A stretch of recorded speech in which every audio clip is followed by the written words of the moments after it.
This is Matt Sigmund, one half of the best unsigned tag team in the world, the Heat Seekers, and you are listening to CCP Podcast.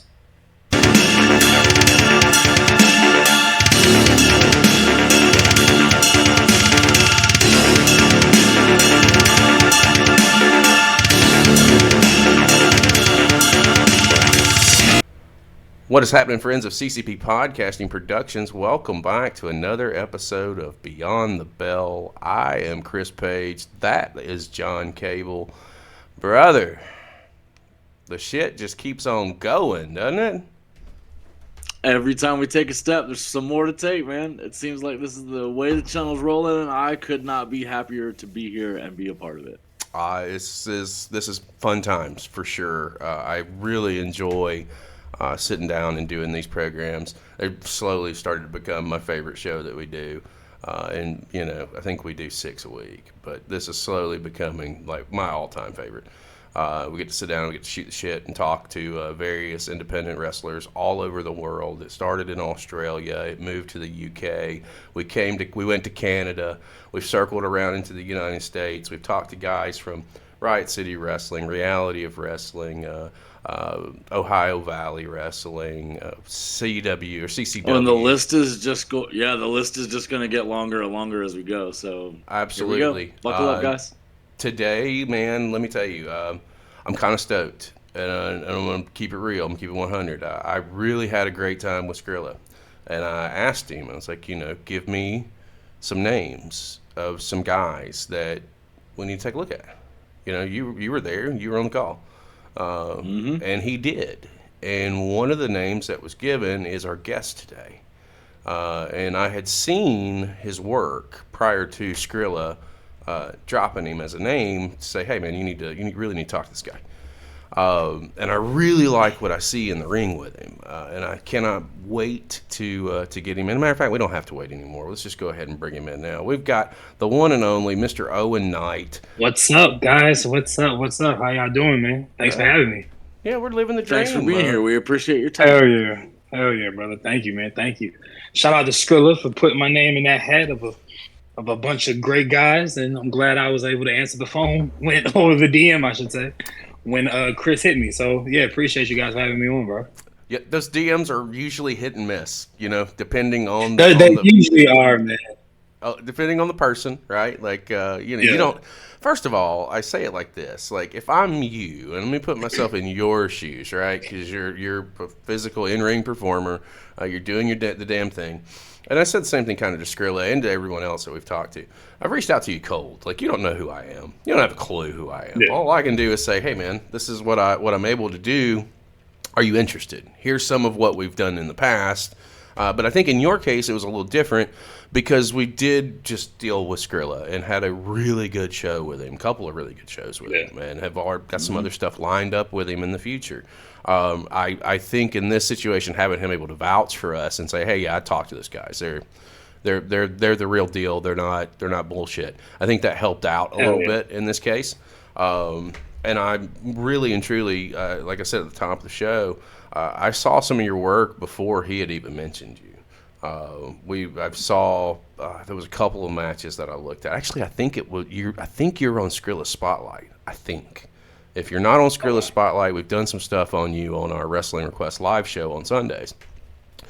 So I've seen your stuff, and I was like, yeah. When you mentioned your name, I went because I wanted to talk to you. So I was like, well, you need to just go ahead and reach out to these guys and just let them know. Put a bug in their ear because if I hit you up blind, like I said, it's usually hit or miss. And you got back pretty quick, and we were able to get this together pretty quick. And like John said, man, we were really appreciative of your time, number one, because that's crucial and critical to anybody. And we're pleased to sit here and discuss your career thus far in professional wrestling and where you see yourself going, and really and truly what you want to get out of the profession, because it's not for everybody, number one.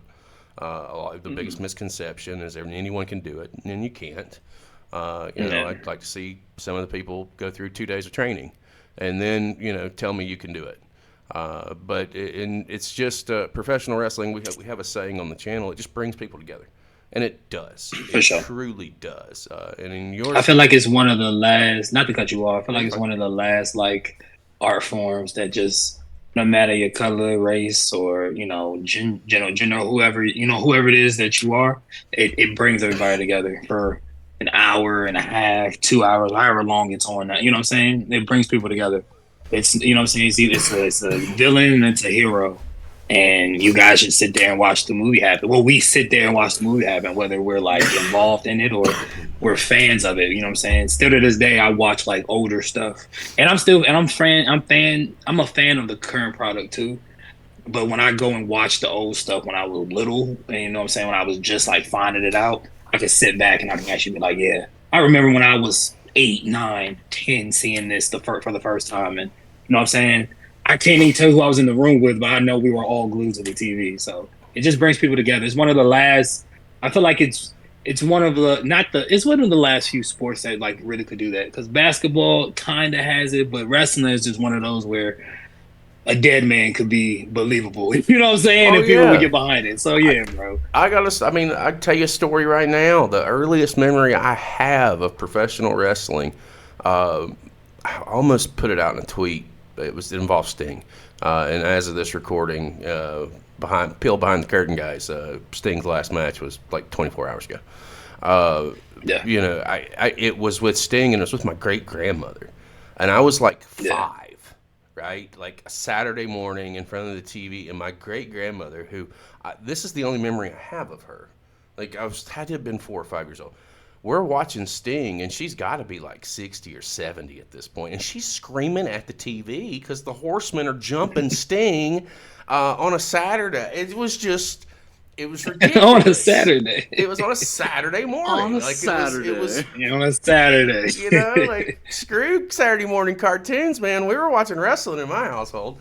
Watch a Sting get jumped. Hell yeah. Yeah, it was about Sting, and I think about his last match, and I actually thought about it last night, and I started laughing to myself because, again, she's long gone by now, but that's the only real memory that I have, and it involved professional wrestling, and to see the emotion that got brought out of her at that age, I mean, it's a passion. It truly is. When you were growing up, who were some of the guys that you were drawn to as a kid, and that you kind of wanted to emulate? So what you were saying earlier, I'm originally from Southwest Washington D.C. I'm originally from D.C. I moved to Atlanta about when I was like 18, and I started watching. This is when SmackDown was on UPN, and it came on Thursdays. Yep. And I remember my first actual like memory of wrestling was, the night Batista was drafted from Raw to SmackDown. And I remember him coming out with Big Goldie. And I remember I was in the room. I believe I was in the room with my brothers and my sister. We were like little. And I think my brother at the time, he was like just as much of a fan as I was back then. And I remember we just watching it and just seeing. This is when they still had like the real cameras with the flashes will be on, and like people were able to bring posters and stuff in there. So I remember seeing that, and I was just in all of the pop-up circumstance of Batista. You know what I'm saying? The aura that he had. Like I think he had on like a white suit. He came in, he was just looking crispy. You know what I'm saying? And especially being from DC as well, I just took a liking to that. I grew up with him. I used to watch wrestling with my grandfather. My grandfather was a huge Undertaker fan. He used to love the Undertaker, but hated all the antics. He didn't. He used to like scream at the TV when he would flicker the lights on. He will take all day, and like his pet peeve, which I can remember to this day, he used to choke him, and he used to like do the eyes. He'll be like, "Get him, get him!" And then when somebody clocks him, he just like, "See, that's the shit I'm talking about, man." I used to. You waited too long. Exactly, bro. Mm-hmm. I used to watch Batista. I was a big Shawn Michaels fan, still a big Shawn Michaels fan. Randy Orton, Edge is my favorite WWE superstar of all time. I love Edge. Love Eddie Guerrero. Huge Chris Benoit fan, you know what I'm saying? And it really kind of goes on, bro. I I didn't really start like and Cena's one of my favorites too. I really didn't start like studying wrestling until like I like decided that I wanted to do this, and I decided that I was actually How start did to that come make about? that way. Like, what changed you from a fan to a worker? What was the transition at, and what kind of drove you to want to be part of the industry and not just watch it? I always wanted to know how they did it so crisply. Like, you know, so I always wanted to know, like, I knew there was something to it. I just didn't really know. And I was just like, and I'm always watching. My mom's favorite wrestler is Bret Hart. And she used to watch wrestling, and she used to have the soundtracks and stuff like that. And like when I was watching wrestling as a kid, I always wanted to know, like, how are they doing, you know what I'm saying? Like, how are they doing it? It's an art form to it. It's an art. All wrestling, and back then I didn't really put artists and wrestler in the same concept, but sitting in front of you guys today, we're artists, you know what I'm saying? Oh yeah. So I always knew that there was an art to it. I always wanted to go beyond the curtain. And even when I found out that it was, you know, sometimes it's predetermined and stuff like that, it never stirred me away. I thought I was mostly intrigued that they could captivate thousands of people to believe it's what it is. You know what I'm saying? And you know, you got your smart marks and stuff who think they know it better than we do, you know, type shit. But then you pull a fast one on them, and then they're sitting there and all. And I just fell in love with that part, bro. I just like the overall of it. It's drama, it's athleticism, it's macho. It has its ups and downs. I always compare wrestling to an athletic soap opera. That's just what professional wrestling is. It has everything a soap opera will have, bro. And even from back in even back in the early 2000s, where, you know, divas was treated such and such, and they had segments, and you had John Cena maybe fall in love with Maria, and they had their little, just regardless, it was just an athletic soap opera that you just told stories with your bodies. And I just fell in love with that. That's why I love Edge. I love Edge for the fact how impactful he was, and how each thing he did meant something. All of the wrestlers that I've named, and there's more, but they all done stuff within their career, especially when they were up and coming, like, meant something. And that's what I try to pride myself for, that it's the longevity game. You know what I'm saying? It's a lot of quick hots in the pans. You know what I'm saying? But it's the longevity game, and like still to this day they're talked about. They're still doing it type shit. You know what I'm saying? So I just fell in love with the illusion of it, to how to make people come together. That's really why I really got into it. I liked how it made my family get emotional. You know what I'm saying? Either happy emotional, sad emotion, and I just like how people would still be like, bro, you really could do that, or how do they do this? You know what I'm saying? So it's just that and much more, bro. So how did that transition from, like, okay, I want to know, how did you get tied up to a school or to a trainer, or how did the early career for you take off? How did you get involved? I went to high school. I graduated from Woodrow Wilson in Northwest DC, and I met one of my best friends. His name was Kevin, and we were supposed to go. We were supposed to come down and train together, but, you know, life takes us in different paths. And the original plan was for us to try to go to OVW. My aunt at the time was saying that if we're going to be passionate, we're going to be serious about it, then we need to become serious. Like, she made us put a whole PowerPoint presentation of, like, what schools, who came out of that school, what direction. So she made you do the research. I told her when I was 13, 14 years old, I was like, yo, I want to be a wrestler. I want to try to make this career. And this was before I started high school. And I graduated at 17, and I'm still talking about, yo, I'm trying to do this. And she was like, well, you need to do your research. So I did the research from the top schools at the time in the 50 states. Of course, they were all pricey and everything. And that's when I came up to WWA 4. Which at the time was run by Total Protection, Mr. Hughes. And I found WWA 4, and I liked WWA 4 because it was, one, affordable, and it just wasn't it wasn't affordable, and they didn't teach you anything. There was quality names. There was a U-Hot Nation to come out of there. There was a Jonathan Gresham. There was an AR Fox. There was a Moose, you know what I'm saying, et cetera, et cetera, et cetera. So and plus for Hughes too, it had a good foundation. So I came down for the training camp in like the spring of 2011. I was a junior in high school, and then like I had to be 18 to officially like join the school and start. Right. So when I turned 18, when I turned 18 in the fall of 2012, I came the spring of 2013, and started there. How'd you like the And training camp? the training camp, bro, was actually good. And I'm not to toot my like own horn or shit like that, bro, but I was watching it for so long. It wasn't that it was second nature, but like I used to play fight with my brothers and sister all the time. So like Yep. I'd take a bump and it almost felt like I knew how to do it, but it just hurt a little bit more. And I've never been athletic. I've never been an athletic guy. You know what I'm saying? I fell in love with like weightlifting and working out in like my later years of high school, and it just kind of stuck with me to this day.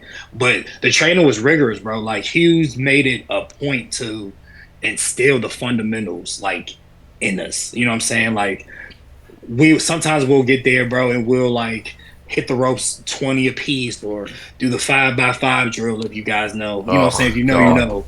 You know what I'm saying? Or if I sometimes hate Gresham will ropes. come in and Gresham will have us do some ROH or some dragon gate drills where we will like literally would just do neck rotations and exercises for 5 to 10 minutes straight, just so we could strengthen our necks and anything. You know what I'm saying? So it was rigorous, bro. The Did you ropes. find the training camp harder than the beginning of the actual training facility? I found actually no. The training camp was more so like the training camp was a smaller class, and I kind of was more so I was really more excited because I was just like, okay, well, now I'm about to really see if what hurts worse. You know what I'm saying? When I That got was what back, I was I could kind of curious about. Yeah, I was bro. like, did you run you guys hard in the training camp to see who'd come back Hughes for the ran- actual training? Bro, yes, Hughes ran us hard, and at the time there was a DT Alien, K9, Axel Ross. There was a lot of guys who were like the stars of the WWF because they did shows every Thursday. Still do. They still do They still do free shows every Thursday inside of their building. But those were the guys to like help us train as long as with Hughes, and some of them did. Some of us did come back, and Hughes was like, "This is," because they broke down the payments each time. But you know what I'm saying? So it just was like, yo, if you don't come back. And I had the home video too. I bought the home video. It took the price down. Then I did the camp. And then when I pulled back up, it was May 13th, 2013. When I pulled back up, it was like, you the guy from such and such. And I was like, yeah. All right, let's get it cracking. And then, you know what I'm saying? And then here we go, bro. And then once we got into it is when we really started, because it wasn't like because it was like a 4-day camp. So the 4 days kind of flew by, but now since I was there, I was kind of like, okay, well, now I'm about to really see what it is. You know what I'm saying? Who's fucking with me, who's not, and if I gotta go at it myself. You know what I'm saying? So I could say the training camp, it wasn't all peaches and cream, it wasn't all that, but it definitely was it was a little breeze compared to the actual first day. I hated training. I'm not gonna lie. But I also knew when I was dealing with it, like it's funny. I started at 17, and I'm from Alabama originally, and in Alabama you had to be 18 as well, unless you had a legal guardian signature on a consent form. So my dad consented, and at 17, we day one we did like 300 squats, 300 push-ups. And 300 jumping jacks, and then ran ropes for an hour. We had 10 people, no, 13 to people. push you out. That's yeah, exactly. We had to 13 see who holds people up. start our camp, and 3 made it to the end. And day 5, I almost quit. And it was because of, at this point in time, my back is black and blue from running ropes and taking bumps. And, I mean, I am hurting for certain. Yeah. It was that moment. I went and I got in a pool, right? And, you know, when you're, at this point, I'm 18 years old. 17 years old, trying to throw around my nieces. Your body's never the same after you take your first bump. Your body's never been the same. My body hasn't been the same since I was 18. When I couldn't pick up my niece in the pool with zero gravity. That's crazy. I think I may have bitten off more than I could chew. But it's also one of the most, for me, not giving up. And going back through and showing up the next week. I mean, we trained, I think, 2 days a week. Showing up the next training camp, the next day, and then the Tuesday after, and the Thursday after. To me, it was the most gratifying experience because I proved that I could do it. Number one, for sure, because it's not. And we say it all the time. Like everybody wants to be a professional wrestler at some point in time, especially if you're a kid. If you're a little boy, you're watching it, and for it not to be for everybody. To be able to say unequivocally, I made it through hell here, and I came out cleaner on the other side. And it's stuff that even today, I haven't been in a ring in 20 years, but I could probably get in there and have a halfway decent match with anybody right now. Yeah, it's instilled in you, bro. I feel like once you get started and once you get started and once you kind of been doing it for some time, I don't think, especially the fundamentals, I don't think they ever leave you. I don't think they ever leave you, bro. And your body may get, you get older for sure, but I don't think it never leaves you. You definitely could go in there and go crazy if you wanted to.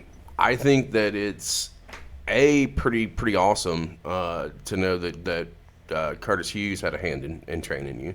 Because now I'm going to start looking for those little nuances in your matches that I didn't, necessarily know before. If you watch my matches, and he used to Hughes, I always credit Hughes for teaching me the small things. On the politics side, he never really got me into that. I kind of had to learn as I go, and still to this day, learning politics. Does. But Hughes would work. It was the placement, it was the footing, it was how to sell into something. Whether you giving a punch or taking a punch, you know what I'm saying? For Easter egg. Normally, when I'm going back and forth, someone hits me, 9 times out of 10, you're going to see something fly. Mm-hmm. Meaning it's going to be something that spit, you know what I'm saying? And it's the illusion of it, you know what I'm saying? If I'm really in a real fight and we're going to, 2 grown men are going toe for toe and nothing is somebody shown. Not the spit out your mouth. Or the 2. So there got to be something, you know what I'm saying? Mm-hmm. So that's just one of the things that that's one of the things I carry that I still do. And it gets a reaction, especially if someone has a nice looking, whatever it is that they do or throw. You know what I'm saying? You got to tell a story from the curtain to curtain. You got to tell the story. Absolutely. So you said, go ahead, John. You said earlier that you were never really an athletic person, but you picked up weights later in high school and it's kind of stayed with you. What do you think? We talked to some other people and their theater background brought into some of the stuff. Red Shaw was a power lifter before he started wrestling, and the things that you did, the hobbies that you had before wrestling. What do you think was the biggest asset for you coming into wrestling? Was it just the experience watching it, or was there something that you were doing at that point that made it feasible for you to make it through the cut? What do you think was your biggest advantage? I think my biggest advantage, bro, was just me watching. It was me just at the point, bro, not really giving a fuck. You know what I'm saying? Mm-hmm. I'm going at this to where it's just okay. You know what I'm saying? I'm going into this okay, you know what? I'm either going to do good or I'm not going to do good. You know what I'm saying? So I'm going and giving it 110, 50, 20. You know what I'm saying? I'm giving my all into this and I'm just going to see what it is. You know what I'm saying? And on top of me watching it, I always felt as if it was something that I was going to do. You know what I'm saying? Whether that be for the rest of my life or even just a portion of my life. I always knew that once I got into it, I was going to at least earn my stripes and make my name for myself, bro, by any means necessary. You know what I'm saying? And do it my own way. A lot of people get it and expect a lot of shit. You know what I'm saying? And expect it to be this way or that way. And if you meet some people that back home that grew up, they don't know a lot of wrestlers. You know what I'm saying? I'm not to speak on you guys' behalf, but I'm pretty sure you guys are maybe the first wrestlers of your family or your generation. You know what I'm saying? Yep. Of your generation. You know what I'm saying? So you know what I'm saying? Yep. We different. So it's just one of those things where it's just no one, and like I've had my uncles and cousins, like my uncles train and play, almost play for the Dallas Cowboys and for the Washington Redskins and stuff. So athleticism has always been in my family, but I've always been like, once I got there, I was just like, yo, bro, I think I can like do this. I've always been an animated guy. I've always liked to. I've watched a lot of movies. Still to this day, I watch a lot of movies. Stuff just to make me smile, and just a lot of stuff that just kind of had me just animated. You know what I'm saying? Animation. You know what I'm saying? Not necessarily a cartoon, but half of wrestling is being animated. I remember Angelina. A lot of people don't do that well. Like they don't understand how to be in front of a crowd, or how to be in front of people, or how to be that guy. Bro. And like it's go ahead. I just want to draw a point to go directly with what you're saying. If I watch an Owen Knight match, when I see Owen come out to the ring, you do something that most people do not, and that is acknowledge just about everybody around the ringside area.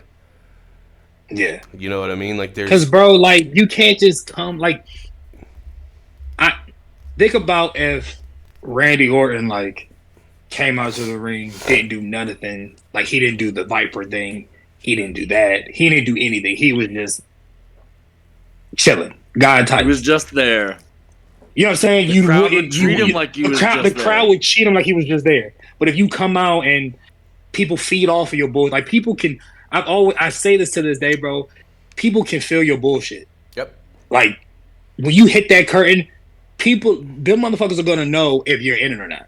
And if you're not in it, because some people will be mad about the spot on the card that they have, or the type of guy that they had, or they're trying to put too much in a match, or actually going out there and actually like feeling it. I wrestled Zachary Wentz last year, and he said that you have to sometimes feel the moment. Like we've watched wrestling forever, so like it doesn't always have to be choreographed every time. Like we can feel it. I think the best historical moment of that was the Hulk Hogan Rock moment, where they had a plan go into the ring, and they got there, and it was the other way it was entirely. Just like, they was like, bro, you hear these motherfuckers? We're not doing none of that. Exactly. Yep. We're not doing anything we just called. And you just go out there, you just trust whoever you're in the ring with, bro. And when I try to, like, when I go out to matches and when I go in front of these people, bro, they spent their money, their hard-earned money, you know what I'm saying? They didn't spend it, and maybe paid all their bills, and this is the only expense that they got for the month to bring their kids or bring themselves to it, bro. And whether you're going to boo me, whether you're going to cheer me, I'm gonna have an interaction with you. You know what I'm saying? Because it's all, like I was saying earlier, it's like a freestyle, it's like a rap. You know what I'm saying? You could be performing live and someone like, boo, I don't like that shit. You could feed off of that and get back to your scheme, and it just makes it what it is. I had this one lady one time, bro. I remember I came out and like she just did not like me. Like she did not like me at all. Like I don't know what it was.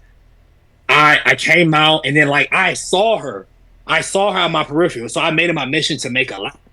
I picked the ring, say this is the ring. I walked. I see her to my left, and she's not cheering. She's not booing. She's just sitting there grumpy. So I said, okay, she's pissed. She got boo-boo face. I walk all the way around. I slowly get to her. I give her the up and down, and I stare at her. And I'm just like, yeah, you're going to blink. Yeah, I know you're going to blink. And she fucking blinks. I was like, ha! And I fucking let off. And then for that moment, bro, she was still like, I guess she just wanted to be involved. Some people just like to just be involved, bro. And then you go about what you're going about. If you forget a spot, okay, we'll get back to it. You know what I'm saying? So you gotta make them involved, bro. They all want to be involved. And you guys know, for matches and stuff, you'll have some heckler will want to come and hijack the show. Yep. Oh, I love some heckler those. will want to come and put their dick on the table and be like, look at me. And then when they get kicked out, then there'll be the sad guys out in the parking lot like, damn, I don't think I should have done that. Mm-hmm. But they just all want to just be a part of it, bro. So it's just about how you just do it, man. When back when I was in the ring, I had I gauged my matches off of 3 very fundamentally simple qualities.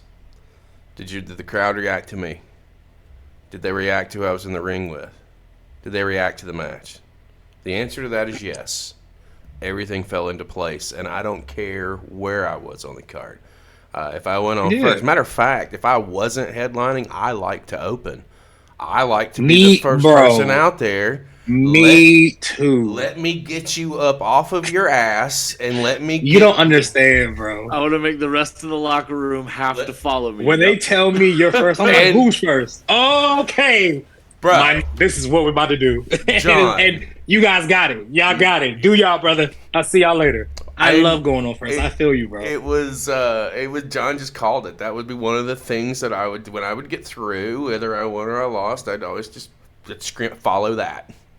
Follow that, baby. That's how you start the show. That's how you start the show, baby. Let go. Follow that, and I would take. Got the easy part out the way. Now y'all got it. You know what I'm saying, bro? Yeah. And we would always call in the ring. I would never, and I guess maybe that's just a differential in the age gap, right? John, maybe as you, I know John and I are in our 40s, and if you're training in 2011, 2012, I mean, bro, we're there, 13 years before you in that regard. So I'm just trying to think if maybe it's an age situation, as wrestling constantly evolves, where the high spots and the more in-depth choreographing of your spots and of your matches versus just going out there and feeling it. Bro. But see, I don't, that's kind of my questions. I don't know if that's just as the time has elapsed. I feel like with the way like society is, bro, and with, like, some people are kind of like stupid, and like our attention spans are a little like squirrel, and you know what I'm saying, and we're back to whatever it is that we're doing. So what I've learned now, bro, what I've learned now is, bro, a lot of people like a lot of this, and then oh shit, and then clap, clap, clap, clap, clap, clap, clap. And you know what I'm saying? AEW does it to where they'll do a lot of sequence, a lot of spots, and they'll get to what they got to get to, and then the crowd will come up. You know what I'm saying? But not everyone does that. I feel like wrestling now, I've been in matches where I've had to call everything. I've been in matches where the finish is this. We'll just get to it when we get to it. And it really just depends on how you train and who you train by, you know what I'm saying? And sometimes you just be thrown in the moment. Sometimes you're just in the moment, or sometimes you'll get to the show and somebody, or like I remember I was in a triple threat one match. I can't remember the guys. It was when when I first started, when I was first like going out on the road, and like the guys who were in it were just beefing. Like they were bickering. They didn't like each other because they were trying to get one story over for another angle of the show, and the other, vice versa. And I'm the green guy. I'm just like, bro, I'm just trying to get some clicks for the gram. Yeah, I'm just trying to get some ring time, bro. I'm just trying to get some likes for the gram, bro. So like, we could do whatever. And then the dude looks at me. He's like, kid, the finish is a blase. I think the finish was like a up and over spear type thing. I think I go up and over, I lose my footing, and then they get me. And I was like, okay. And then we went out there and we kind of I just listened. At that time, they were the vets. So I was just like, bro, I'm going to feel it. You know what I'm saying? If it's something I want to do, nope, next. You know what I'm saying? And just keep it going. I think it just comes with generation. And like when you first started, you want to remember everything because that's what you think is going to get the people like, oh, bro, you're this, that, and the third. But like I said earlier, they just want to be a part of it. You know what I'm saying? They want to have a moment to remember. They're not going to remember your 30 super kicks that you throw, bro. But they're going to remember the one that you missed and they got to something and it was just, oh, shit. They'll remember that one. Yep. Instead of you hitting it 2, 3, 4, 5 times. You just mentioned something that 100%. that I want to piggyback off of or follow up on. When you went out on the road for the first time, or when you started going out and touring. So you finished camp in what, 2013, right? So the A4 had like graduate, like we had to have a 5-minute match to graduate to be able to do shows at the school, and my 5-minute match was with Axl Ross at the time. Mm-hmm. And we had a 5-minute match. Hughes was there, and the guys who were training was around the thing. And I got my 5-minute 3 months after I had started officially training, so I was able to get on the show. So once I finally got on the show, I was getting my reps in at the show. You know what I'm saying? Just being in front of a live crowd, like actually coming out to music, actually learning how to like not just do shit to just do it, but just do it to protect that guy. You know what I'm saying? And develop storytelling with my body. My first actual like match though was like I was in Ohio. It was me, Hughes, and DTA, and he drove us to Ohio for like this convention center. And I did not, at that time it was like maybe like 400, maybe 500 people, and that was like the largest I've ever been in front of. But it was, I tell you now, bro, it was easier being in front of that large crowd than opposed to A4, which was like the lowest was like maybe 5 or 6.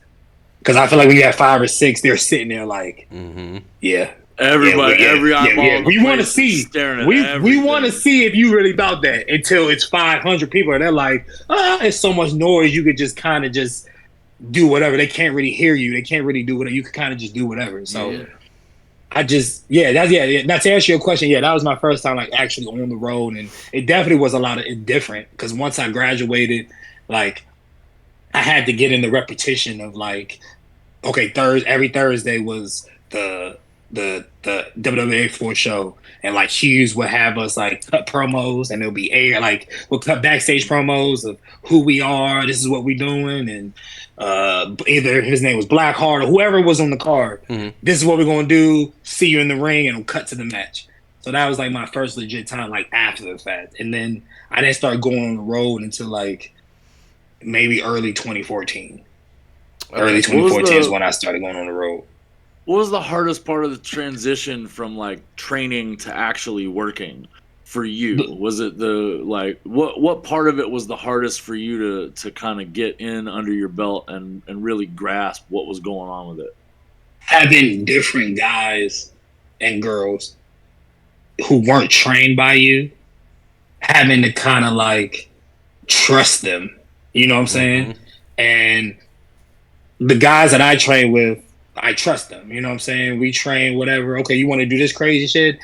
Let me see you do it on somebody first. Oh, okay. Let me see it. Yeah. You know what I'm saying? Let me see it first. Okay, I got you. Okay, come on. I got you.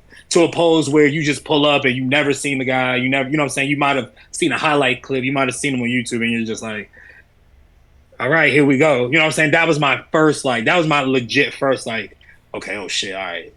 He wasn't trained where I was trained at. You know what I'm saying? Maybe not as trained long as I've trained. So we just have to go in it, at it. How did you work through that?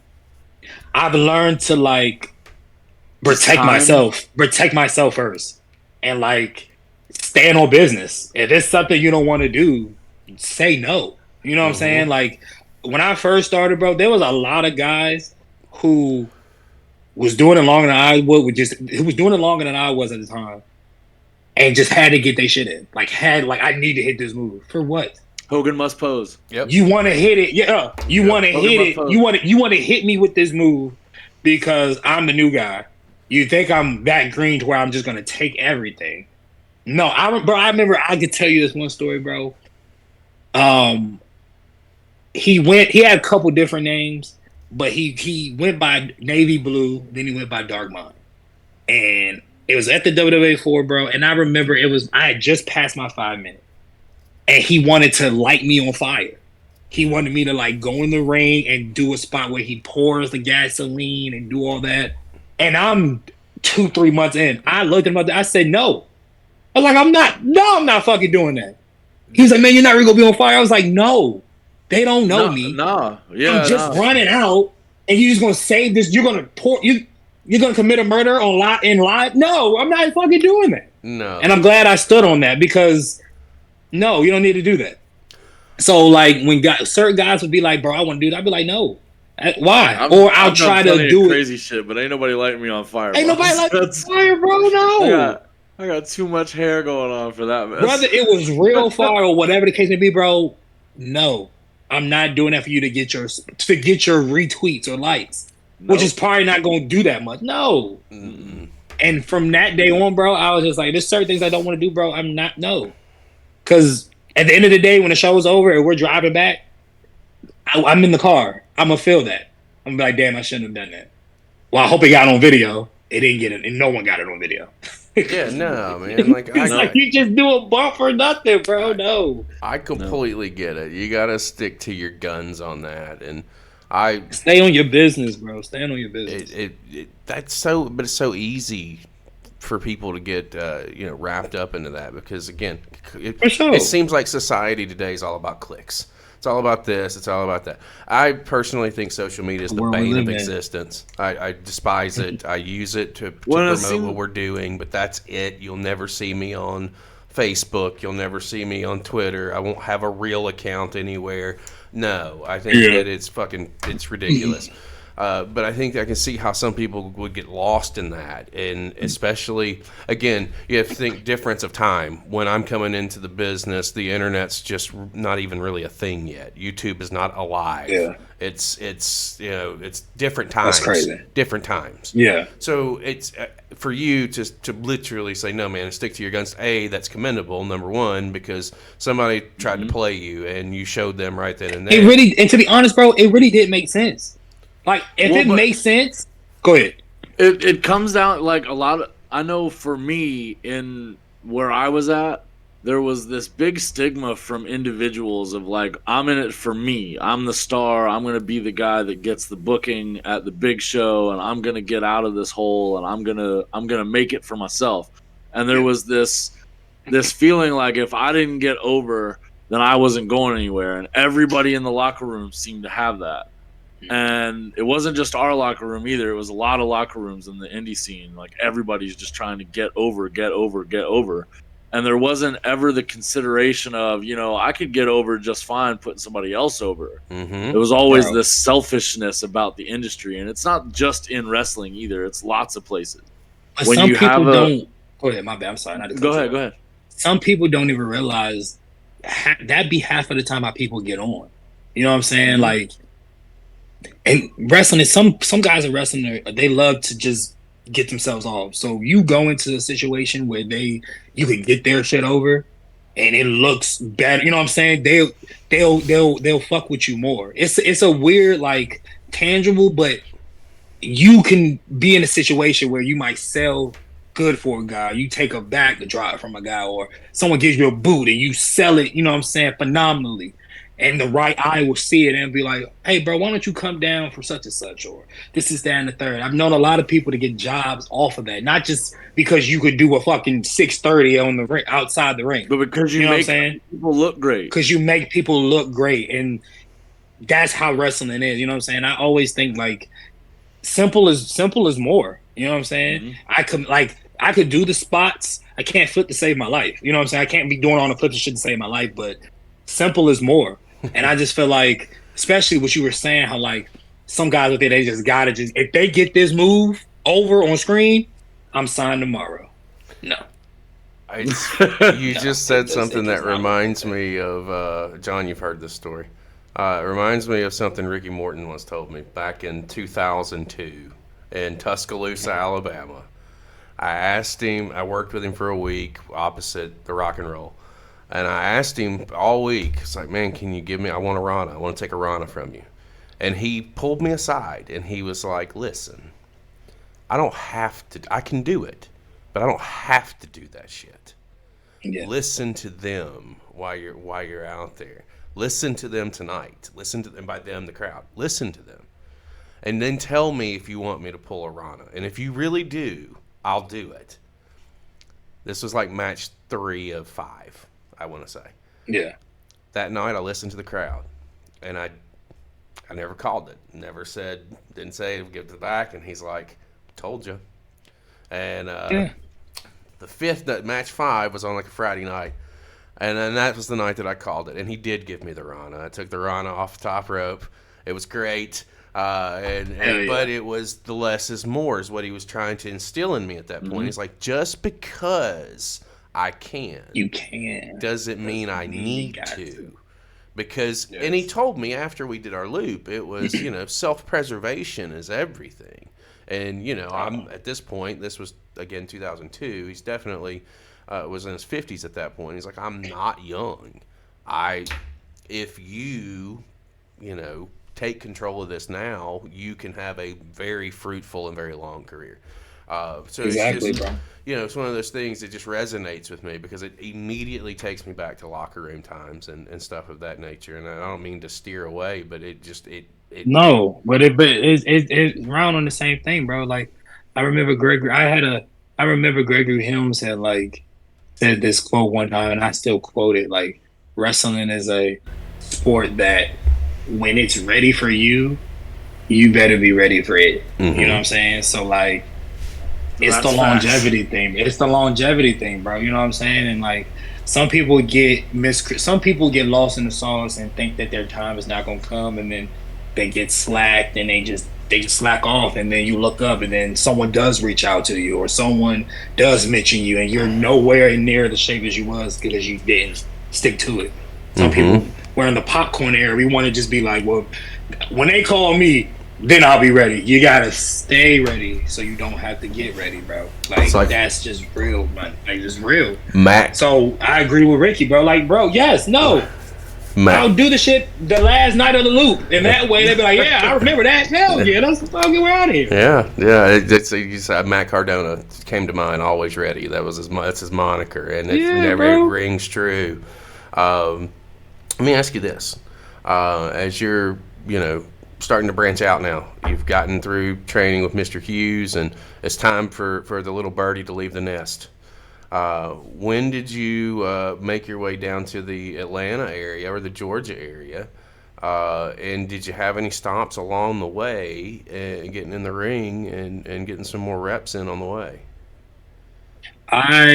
So once I left like A4, bro, I was doing the only really like promotion that actually first took a chance on me was Atlanta Wrestling Entertainment. It was AWE. Oh wait, yeah, AWE.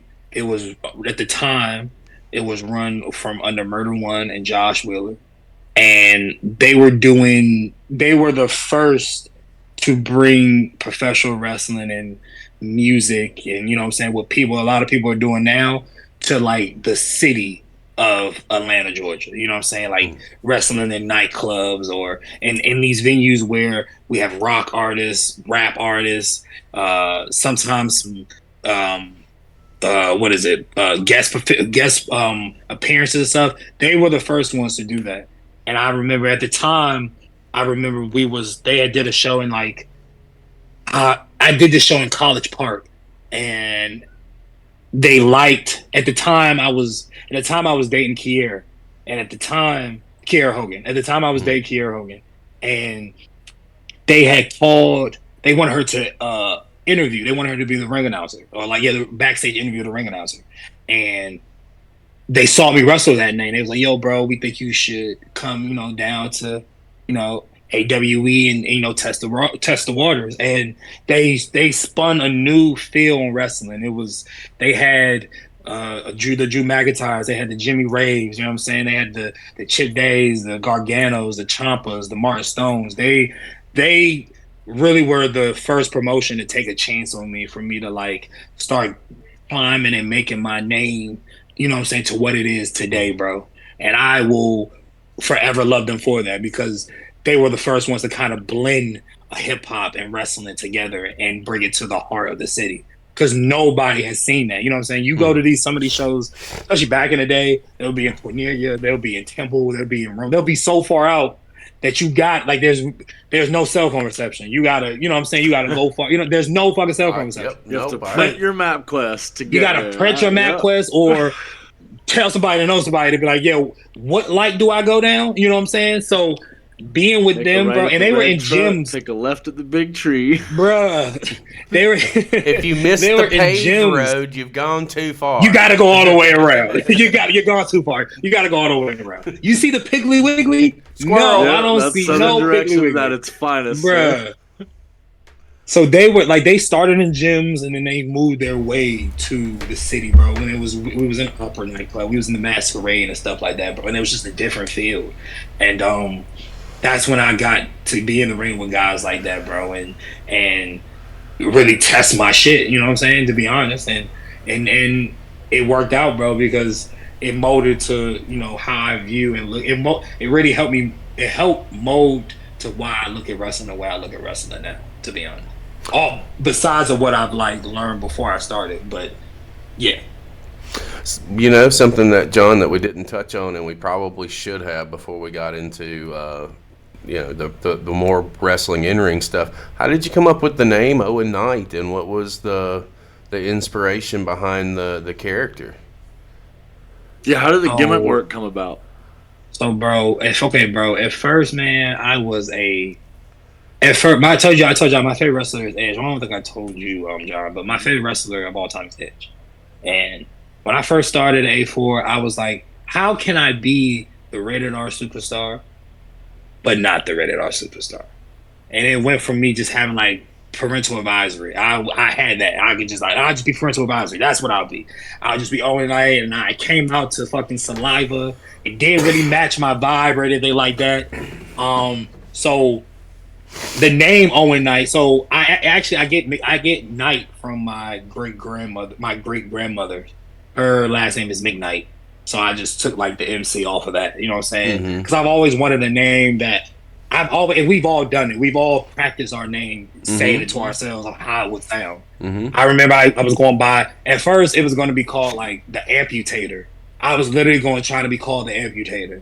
And I was going into the route. It's crazy. I was going into the route of like, so glad you didn't do I'm that. going to be the Amputator. I'm so glad I ain't going to do that shit. It was going to be one of those, and I would be like, oh, he's going for the amputation. Carnival shows to this day. I would still be I'll be a carny, bro. It'll be fucking ridiculous. That's before I started. I went from that, and then like my aunt watches the stories, and she was like, I love this guy Owen on the stories. I think you should try Owen. And I was like, I mean, okay, I like Owen. Let me see how it works. And then like I called it out. I was like, Owen Knight, and I was like, okay, I'm fucking with it. Okay, that might work. And then I like it the just ring. kind of stuck, bro. Yeah. I like the ring to it. And then like I do of course there's an Owen Hart and stuff like that. But I started doing like started doing the chants in my head, you know what I'm saying, to make it seem like it sounds cool. Way better than the fucking Amputator.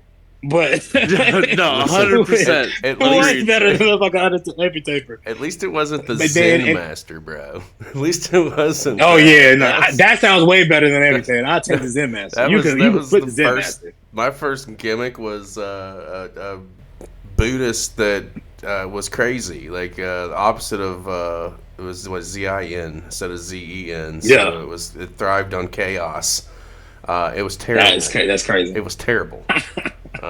Chronic Chris Page just fit. That's just me. I kind of like that. That sounds way better. But your ass is grass, and I'm gonna smoke it. That was one of my tags, bro. Hell yeah, that's a bar. I like that. I like that. There's a lot of puns. And that's something else.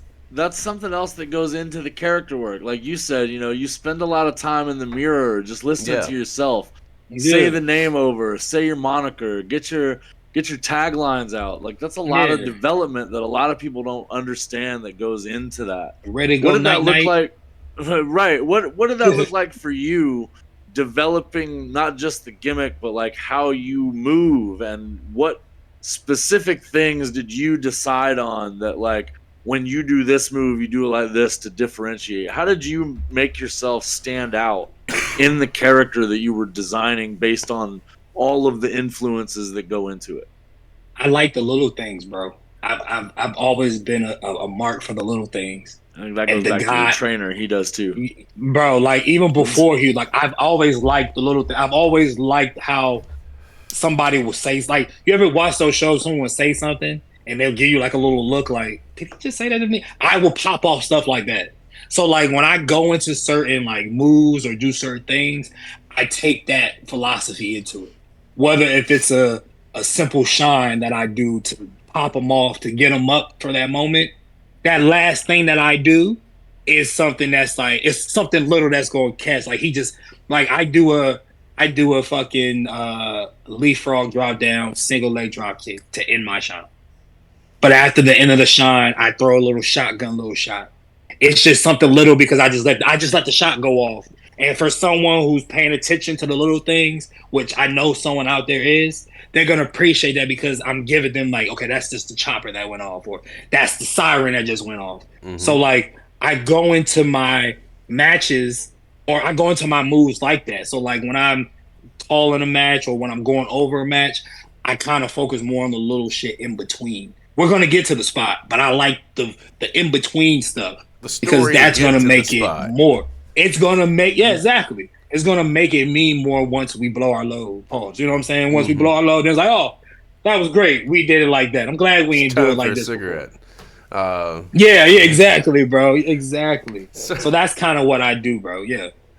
All right, so now I got the character. I will go back to the wrestling stuff that gets you into the Atlanta area because it's really good to see the growth of independent wrestling in Georgia. Now, I'm not going to pretend that I know every little federation or every organization that's out there. I do not. We are learning every day. But I can say that, Skrilla has opened us up to Georgia and Georgia wrestling and federations like Classic Championship Wrestling, like Platinum Wrestling, and VPW as well, and Deep South Wrestling. When you get down into Georgia and you really get your feet up underneath you, how do you start reaching out? And was there one specific, or were there any specific independent federations that you wanted to kind of get your hands on? I'm gonna be honest with you, bro, and I'm gonna answer your question. But I'm gonna be honest with you. Georgia wrestling sometimes gets a bad stigma, and I feel like that's mostly done by some of the wrestlers in Georgia.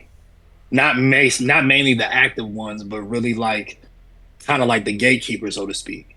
I feel like sometimes people are just so stuck in their ways, and they let that negative stigma and that negative chi energy carry on. And when I first started, bro, there was a thing with Georgia wrestling that people in Georgia, when they wrestle, they hit too hard because they can't wrestle, so they gotta hit people too hard in order for their shit to get over. That was one of the craziest things I've heard in my life when I first started. So, and people would just always talk down about it, but well, don't just be stuck being this guy, or don't just be stuck being that guy, or a Georgia guy.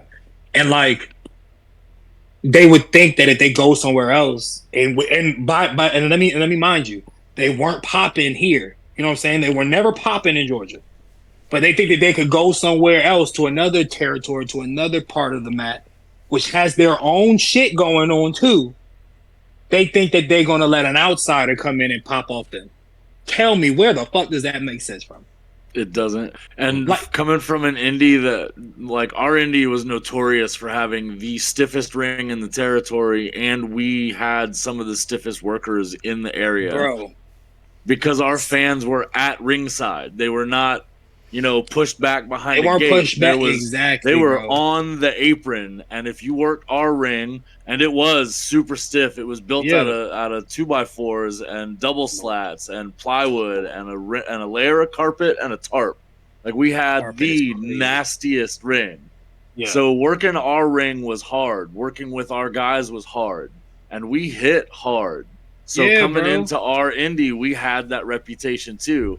And it was just one of those things. We became endeared to it. We're like, we work, bro. You go. Exactly, and that's when it's not a bad thing, but it was just for years, bro. It's just been a terrible stigma, and of course, you gotta, if you're a big fish in a pond. And Chris, I'm gonna answer your question, but just let me no, go ahead. Mm-hmm. If you give all the oil, baby, you got it, bro. If you're a big fish in this little pond, you got to kind of dip your toe or dip your fin in another pond. But it's also good to come back to the pond that made you that big fish. Mm-hmm. Mm-hmm. And because you're going to have eyes do it. Carly Bravo is a good example. Sean Dean is a good example. They still come back within Georgia, and still, they may not show it to everybody, but since they're at where they're at, the light is always going to be on Georgia, and they're looking for that. So I feel like when you just have people shit on it so much, it's crabs in a barrel. Everybody can do their own shit. We just all in the same pond. Fishes in the sea do their own fucking shit, but they just live in the same. They live in the same fucking sea. A goldfish is not gonna do the same shit a shark would do. A jellyfish is not gonna do the same shit a Finding Nemo fish would do. It's not a clownfish. It's not going to do the same shit, bro. So that just irked me for the longest. because it was just like you work for one promotion, you can't work for this promotion because I don't like this guy. Or you work for that promotion, that's crazy. They put you under like that. Man, I wish a motherfucker Well, would bro, when I was coming up. What are you doing for me at your promotion that could make me go to that promotion who's probably paying me way more than you are to say, hey, bro, I ain't like that. You made me look blase, blase, blase. No. Everyone wants to be a Paul Heyman. Everybody wants to be a Vince. Everybody wants to be a Tony Khan. Everybody wants to say that they did this and skyrocketed to the top, bro. It's ridiculous. And a lot of people don't know that if you come together, and I'm not trying to have no kumbaya type moment, but like you come together and make shit make sense, because no matter where the fans are, if it's good fucking wrestling, they're gonna pull up. It's good fucking wrestling. Doesn't matter who's If it's good fucking wrestling, bro, and not just the moves, like if it's the people you got on the card. If you got an entertainer, you got a performer, you got a professional wrestler, you got a gimmick. Each of those things I just said, there's someone on the card who just has either only that or all of that. Mm-hmm. But and if the you fans put come those, for all of it. They come for all of it. And regardless of those things I said, you're going to have those people say something about a gimmick, say something about the performance, say something about the technical shit, because wrestling shouldn't have to be like that. When I first got in, bro, there wasn't like, now that we have like action, we got action, wrestling, we got Son of Honor, Viral, Classic City wrestling, PC Platinum, PCW, they do their thing. Like, it started to become a better thing now. Southern Fury there's a lot of, it's forming a little better now because you can finally start to weed out the good wrestlers than the bad wrestlers. At one point, it was you couldn't tell because so many people was trying to step on each other's toes. So many people was trying. We've talked about that with a couple of other talents too. We've talked about that with some of the other talents that we've had on the show, where there was this period. It was like this era of indie wrestling where everyone that could try wanted to try, and there was a large gap between the people that were good at it and the people that weren't. But there were so many of the people that weren't that they overshadowed, they were taking away the roster slots away from people that wanted to do this as a profession, not just a weekend warrior. And half of them people, bro, they either lived here or they're the kid, or they're family friends of the guy who used to be the guy 20-something years ago before this little motherfucker was even thought of. But since he knows his daddy and trained with this guy and that guy, he's going to have this spot on this roster. It does seem like the independent scene is moving away from that, though, and really building on the foundation of getting the best talent in a roster and working good storylines. And I'm glad to see that. Because, bro, you have the internet. Like, it's like, yeah, it's not really a word of mouth. You could put a package together of who you are and send it out. And in those 90 seconds to maybe 2 minutes, 3 minutes, you can see who you are. And then that's how it is. And you'll get more out of that highlight reel than you would sending in matches. You know what I'm saying? Mm-hmm. So it's just sitting in full length matches. And that's just how the best is where the business is going. I never liked that crab in the barrel mentality, because I feel like if you have a nice loop, if you have a credible credible promotions you go to, make the most out of them shits, bro.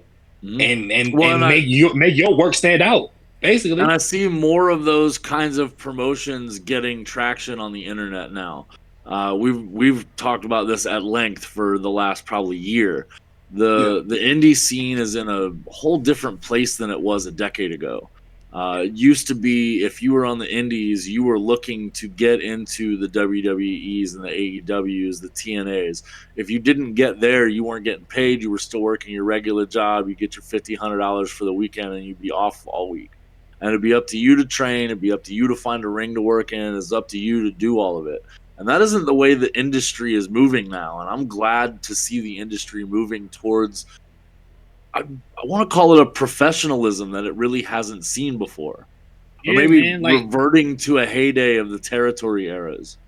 I feel like, and I feel like back then, I feel like it could have been a little simpler for our time because it was territories. You know what I'm saying? You go to a certain territory, these are the spots you could go to train at. These are the spots you could go and do this, that. And Georgia has that. They have a deep south where you could go and train. They got an A4. They got a Nightmare Factory. They got you know what I'm saying? Not anywhere, but they have multiple spots where you can like go. But you have to take the initiative yourself, bro. Mm-hmm. It's some months where I have a lot of shows. It's some months where like I have a couple of shows.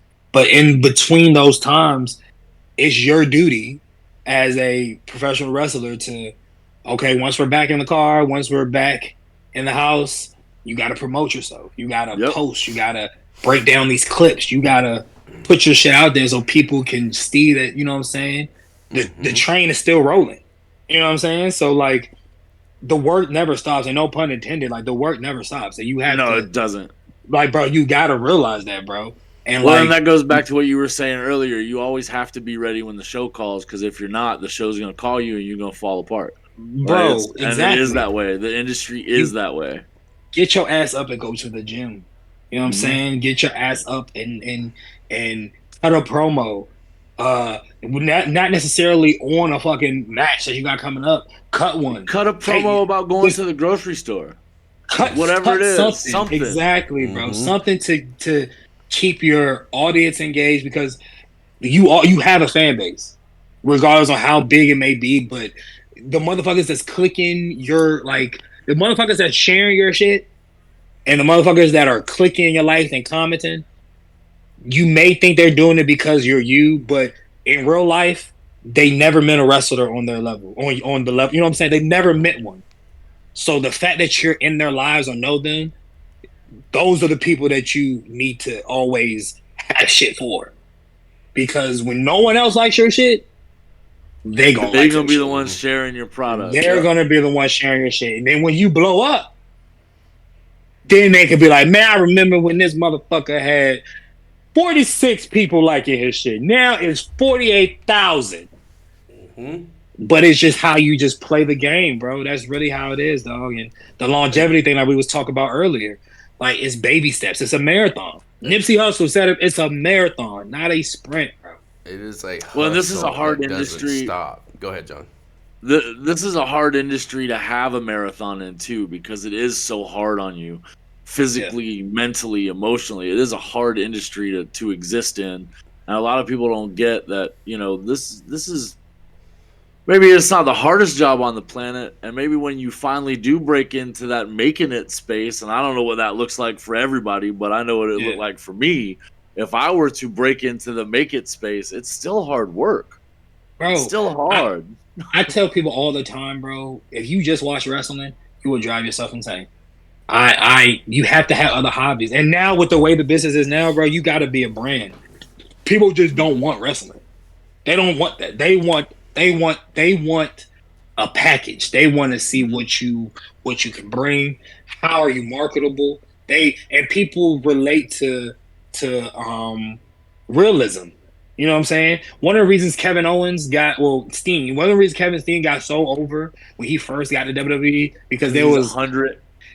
There was a lot of fucking fat guys who looked at Kevin and was like, this motherfucker, there's no way he's doing this. There's no way. And whether you booed him or cheered him, bro, it was relatable to the common guy. And I'm not just saying that off of his weight, because we all know guys that look like that. You know what I'm saying? But I'm using him as an example. Do they move like him? No. Hell no. They don't move. No, they wish they did. But they watch him because they're like, I admire this guy. You know what I'm saying? Because then he kind of looks like me. I know it worked. My point exactly, bro. And that's why. And I love Kevin Owens. I love like he's one of the wrestlers like I watch. I love Kevin Owens. Just off of not just of him being like that, but just his in-ring work. You have to always you can't just always watch wrestling. You got to watch other stuff. You got to do other things to I'm sorry. You got to do other things to, one, take your mind off of that continuous grind, because you would drive yourself insane, and you got to pull from other shit. You got to pull from other shit, bro. So saying that, Owen, what's your thing? What's the thing that you do to get your mind out of the ring and refocus somewhere else? What's your hobby on the side? Bro, I go to the gym and like I kind of like sometimes I'll get stone cold stone and be in the gym, bro. It just kind of it's like my hyperbolic time chamber, bro. Sometimes while I listen to music, I play the game, or I fucking watch movies. You know what I'm saying? Like I watch movies, like maybe I feel like watching Harry Potter. I might run the Harry Potter series, or I might watch Star Wars, or the other night I was fucking watching Power Rangers. Sci-fi nut.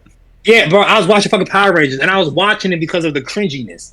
I was talking to him about with my brother yesterday. I was watching because I was like, this shit is so fucking cringy, but I couldn't take away from it. So over. Because I was like, this shit is over. I'm like, look at this, you know what I'm saying? We had a conversation about we're taking the Silver Ranger. If you for people that know fucking Power Rangers, it was taking the Silver Ranger from in space over the Green Ranger from Tommy. And my brother was like 100%. And I see your face. I see how you're looking. There's not enough weed in the world, bro. I would take the Silver Ranger over the Green Ranger. We could fight about it, but I would. What if Tommy evolves to the white? If he evolves to the white, do you still take it? That's a harder deal, isn't it? I'll take the White Ranger from Dino Thunder. I'll take the White Ranger from Dino Thunder. Yeah, I'll take the White Ranger from Dino Thunder.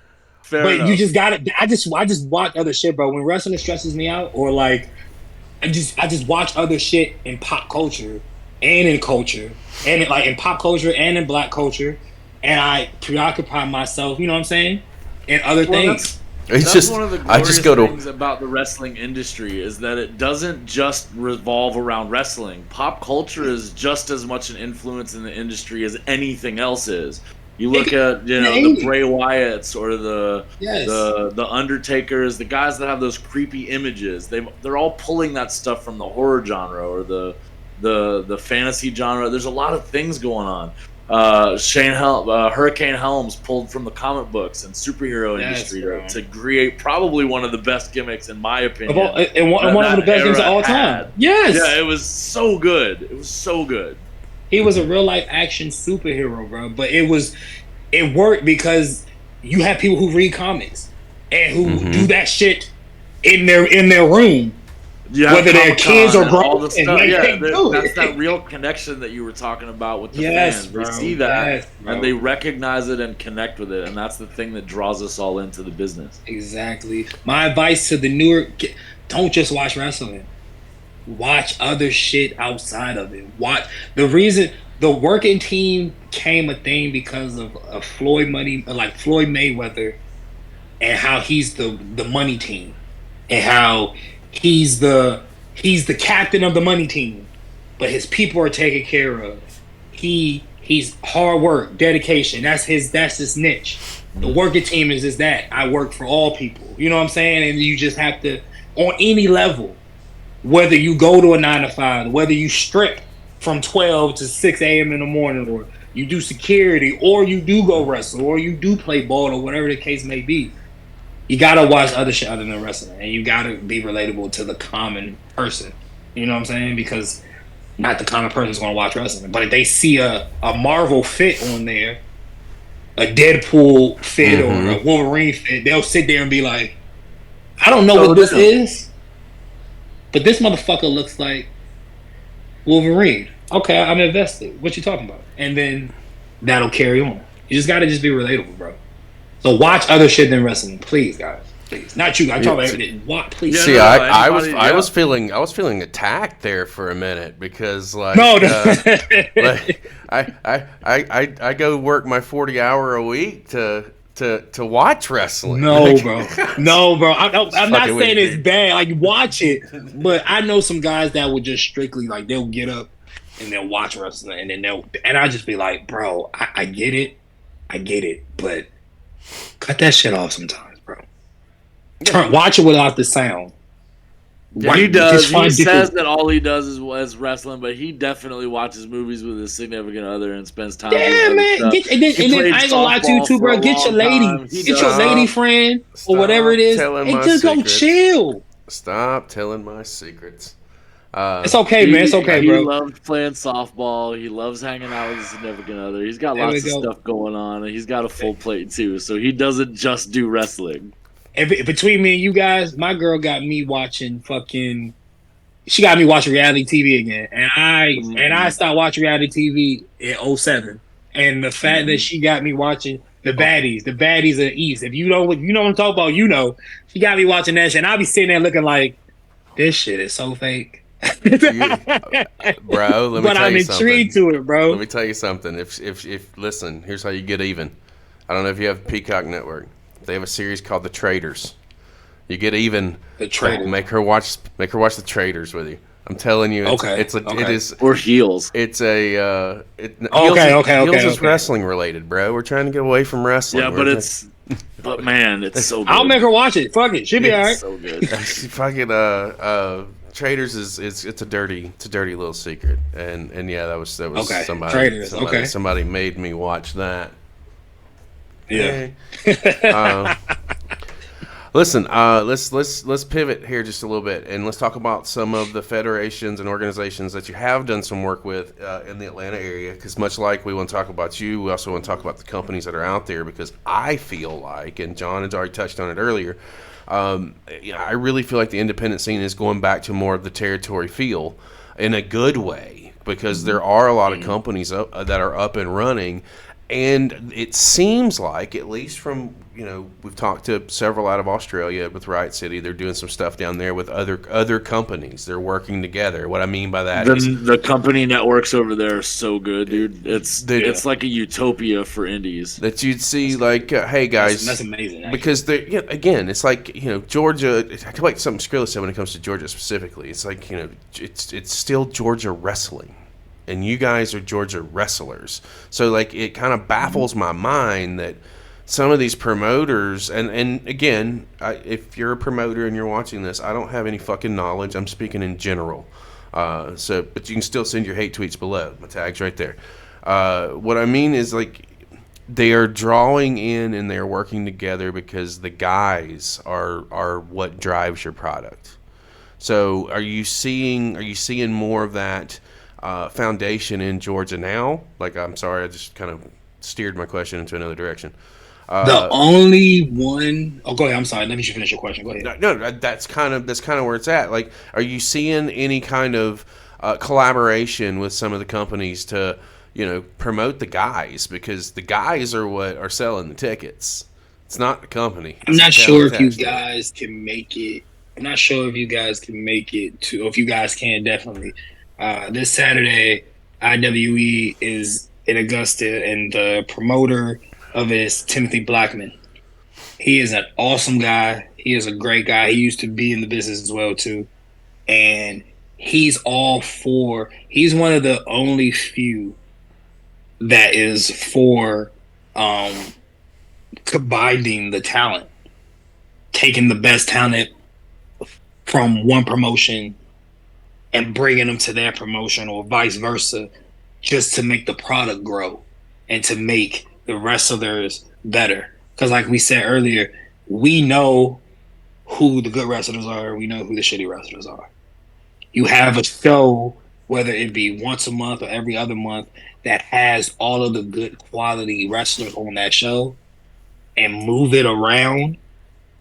It'll help create traction. It will help create that buzz of like, oh, there's some serious talent. It'll make everyone step the game up. IWE is one of those places where they bring talents from not just Georgia, but they'll bring it from the Midwest. They'll bring it from up north, Texas, Cali, and they'll put them with guys either from a North Carolina or a Georgia or South Carolina, and they'll put them in there and they'll just make magic. Do you think the ability for them to do that is? Do you think the ability for them to do that is just a budget issue? I think it's that too, and that may be a factor in it too. I also think it's just how you talk to people, which we were saying, like how you gotta kind of not watch wrestling sometimes. You gotta learn actually to be like, I'm a real fucking person. Mm-hmm. You gotta talk. You can't be your gimmick in front of me all the time, bro. Right? I get it. You're a badass Dragon Ball Z. You're whatever character you portray. But just be real when we talk, when we having these conversations. And I think the budget and that play, and being treating people how they want, like a real fucking person, goes a long way. And when, of course, the budget, because you got to pay these guys, you know what I'm saying? These guys got families and bills and lives outside of what they do in the square circle, and they got to eat. But I also think that you do got to know how to conduct business and talk to people and make people not just feel like a product, like a dollar sign. You know what I'm saying? And Tim does that. And I only say Tim, well, because I worked for Action like once. I know I worked for Action maybe twice, but legitimately I did it once when I wrestled Kyle at the Southeast Best. So like they do a good job bringing TV guys or high popular indie guys who are making the loops and stuff in to wrestle the guys, whether on Georgia or from the Carolinas or stuff like that. So it's becoming a thing where I would like more to do. Like, you know what I'm saying? I would like for the VPWs to do it. I would like for Southern Honor to do it. Southern Honor kind of does it, but I like for them to do it a lot more because you got to spend money to make money. And if you bring in some of these guys who are top guys, maybe in the Midwest or top guys in Florida, you bring them and put them on a show in Georgia, and have these people either never seen wrestling in Georgia or they just go to this certain show, will go. Bryce Cannon just wrestled fucking oh my god, why was I about to say Zack Ryder, but you know who I'm talking about. Matt Cardona. Oh my goodness. He just wrestled them, I think, in Cornelia. I think he just did like maybe a couple days ago, this past weekend. And it was a packed house. Like, but Bryce got that rub and Bryce got eyes on, you know what I'm saying, further. And he take that footage and take those pictures and post them and do whatever he has to do to make it mean more. You know what I'm saying? And so it's not just for him, it's for the companies too. It's for the company, it's for the place, it's for Georgia itself. Because when Bryce is all said and done, there's gonna be people who was there who probably started because he saw that match. You know what I'm saying? Or just, and I know I'm far fetched and spitballing, but to answer your question, it is, but they could definitely do more. And it definitely is room for it to do. You know what I'm saying? And it's definitely something I feel like needs to. I think it comes down to the mentality of the owners. You know? Like, yeah, for sure. So here's the thing. Here's the thing. Here's my point. So, again, part of, and I don't consider this a job, although it's 30 hours on top of my weekly. I don't consider it because it's fun to me.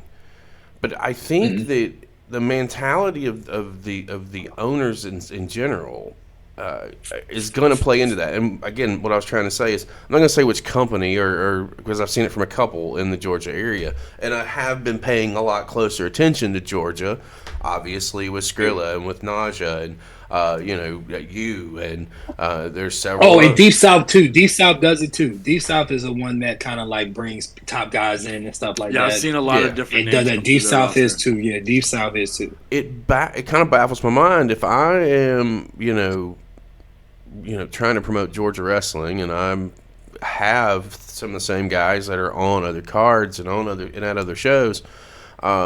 The mentality of, hey, if you work for me, you don't work for anybody else is a lost deal and should never be a thing. Yeah. If it is a thing now, red flag goes up and I probably wouldn't do business with it. You're an independent contractor, guys. Yeah, you have. Yeah, if you're not paying me enough to cover all my bills, then you're not paying me everything I'm making. I need to be able to make money doing enough stuff.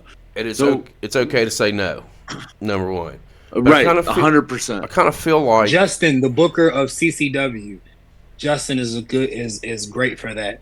He wants to put on the best show he can when he runs and when CCW runs, either whether it be in Athens or downtown Atlanta or wherever we run. We just did the Macon Theater last month, and we didn't know how the turnout was going to do, but there was people at Will Call buying tickets to try to fill that bitch out just because off of the strength of who he booked on the show and the talent that he has. And he doesn't give a rat's ass about wherever you work at. He just wants the best quality workers, the best quality talent. That's the best body. That's what I'm saying. Like, exactly, I feel like promoters should that's the mentality that you should have. It should be, hey, you guys are the ones that are packing this house. You know, it's off of the backs of you. It's not off of me. You know, and if you don't have that mentality, I don't know if I want to do business with you. And that's not just in Georgia. That's with independent wrestling in general. That's in real life. Because this is such a bigger situation now, right? Like, to me, it is. It's such a bigger deal because wrestling is thriving. Independent wrestling is especially thriving. So if I'm in Texas or if I'm in Alabama or if I'm in fucking Alaska, I'm gonna try and work with everybody. Like, hey, you have Owen booked on this night at this time. I'm running a show.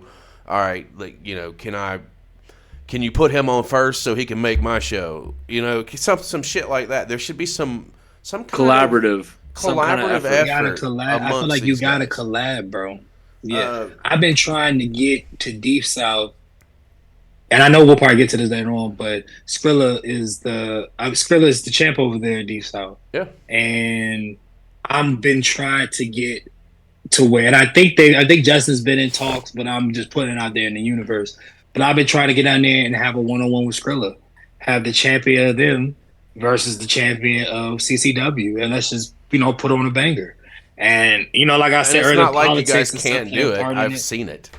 You know, it just seems like. And there's people who will come. There's people who will come and see that match. There's people who will come and want to see that match, just not just off of the other attributes obtained to it, just because it's me and him, or vice versa. You know what I'm saying? So like, I feel like if there's more collabs with these promotions, it'll be better for the state. It'll be better for everyone involved because we could all put our connects together, or not we, but they can all put their. And when I say they, the higher ups, yeah, sure, can all put their powers together and just get motherfuckers signed, get motherfuckers out there. So that way, when you instead of getting one guy signed, you could get 3-4 of them signed, maybe to multiple places. But they be like, "Where'd you come from?" I came from Georgia. Sure. And it always keeps a light on Georgia, bro. So I usually ask a question about opportunities in the industry, but I'm going to ask a different question to you because I think I want to pick your brain about this for a minute. You seem like you've got a good handle on like how you as an individual indie worker should produce your own work and how you want to put yourself out there. So what do you think is a worker's biggest opportunity in the scene that independent wrestling is doing right now to make the biggest impact for themselves and not just be the guy that wants to shine the spotlight on themselves, but like, what do you think is the biggest opportunity for workers in general in the indie scene to make the scene better for workers? What do you think we can do as workers to make that a better thing for us? Control our own narrative, bro. And like we were saying earlier, stand on business with what you present. You know what I'm saying? I feel like we're in a time and age now where we can build up the package and give it to these companies and be like, this is what I can offer, or pay attention more. I feel like with this iPhone, like with your phone and yourself, you can look at these promotions, you can look at these shows, and you can dissect the show. Okay, this show has this. This show has that. This is what it may be lacking. And this is from all your own point of view. If you're a certain type of wrestler, you're a certain type of worker, and you watch a show you've been trying to get on, watch the show and see what they don't have. Because all show doesn't have everything. They don't. I don't give a fuck how they don't have everything. And that's how you stand out. Be something that they don't have. And I feel like when you have the ability to really put yourself in, like, perception is reality.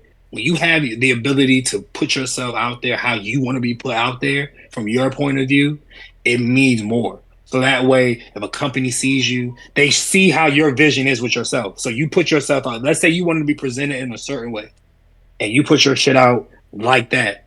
These companies look at you and be like, okay, well, he's this, that, and the third. But that's just how you presented yourself to them. I feel like as workers, we have to take better credit. No, not credit. We have to take better care of what we present for us. You know what I'm saying? What we present, you know what I'm saying? Through these lenses. You know what I'm saying? Because is ultimately what I think personally is the biggest like key in all of this is what you present to the public. You know what I'm saying? What you present for yourself, not necessarily what. How would you suggest guys coming up in the industry make that as convenient as possible for bookers? I understand wanting to stand on your own image and really being hands-on with how you're presented and what your character's doing. How do you make that as easily transitionable for the booker? Because at the end of the day, like, you got to sell yourself to that guy to get on the show.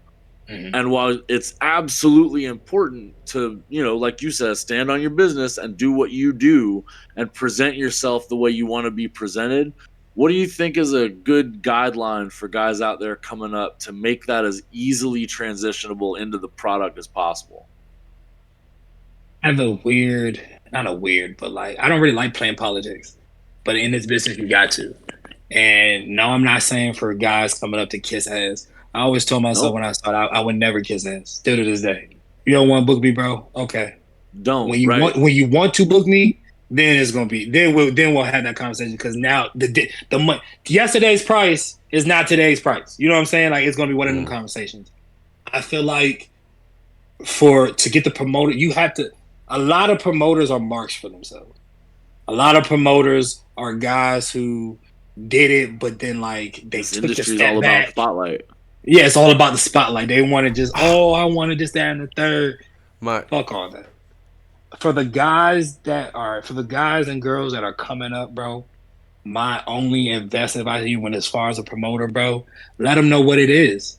You know what I'm saying? Not necessarily like, don't really have no. I know a lot of people used to go in the DMs and type this long ass message about this, that, and the third. Did you go in there and I was talking to one of my friends about this the other night. Go in there. This is who I am. This is what I can offer. This and it's okay to not try to rival them, but we all want to do good business. Always just do good business with these promoters. Do not go to these promoters like you're a mark for yourselves or don't for be desperate them. For the paycheck. Don't be motherfucking desperate for $50, bro. Don't be desperate for that and a hot dog or a soda. Do not be desperate, bro, because that's not it. That is not it, bro. Like, it's not it. And don't play for a pizza party, guys. Don't play for bro. No, $20, guys. Like, my first official booking, bro, I was paid $9, bro, and it was the ugliest $9 I've ever saw in my life. Most of the ones were ripped. They were taped. It just looked disgusting. But that's because I was so desperate. Some people don't get the luxury of having that their first match. Don't be such a mark to where you like lose yourself in this. Like, don't fucking do that to yourselves, bro. And I keep saying stand on business, but stand on your shit and be proud of what you can give to these promoters. And go to these promoters and be like, look, this is what I could come in this time. This is what I could come in for this time. Let me show you what I sent you this. Let me show you what I could do live. If you fuck with it, cool. If you don't, maybe we'll do business again another time. You go out there, you give them the best shit of your life. Not everything, but you give them you give them just a taste of it. You be like, yo, that shit was hitting. Okay. Well, here goes some dates for you, this, that, and the third. And bug them. Bug the fuck out of them. You got an Instagram page, like the Instagram page. Like the Facebook page. Follow the Instagram page. See who's on the show that you may know. Follow them too. And hit them Follow too. them too. Like, it's I was talking to Carly, and we were talking about that, and it's all chess, not checkers, bro. And that's what you gotta do. I don't know if that thumbs up just came up because I did that. I have no idea. That is fucking crazy. If that did, I have no idea. I did not touch a button. Yes. I didn't know what the fuck happened. But the network that's all agrees you do, with bro. you, sir. The network agrees with you. When he told me that shit, I was just like, bro, you're fucking right. And it's chess, not checkers, bro. And that's what I would say to the up and coming.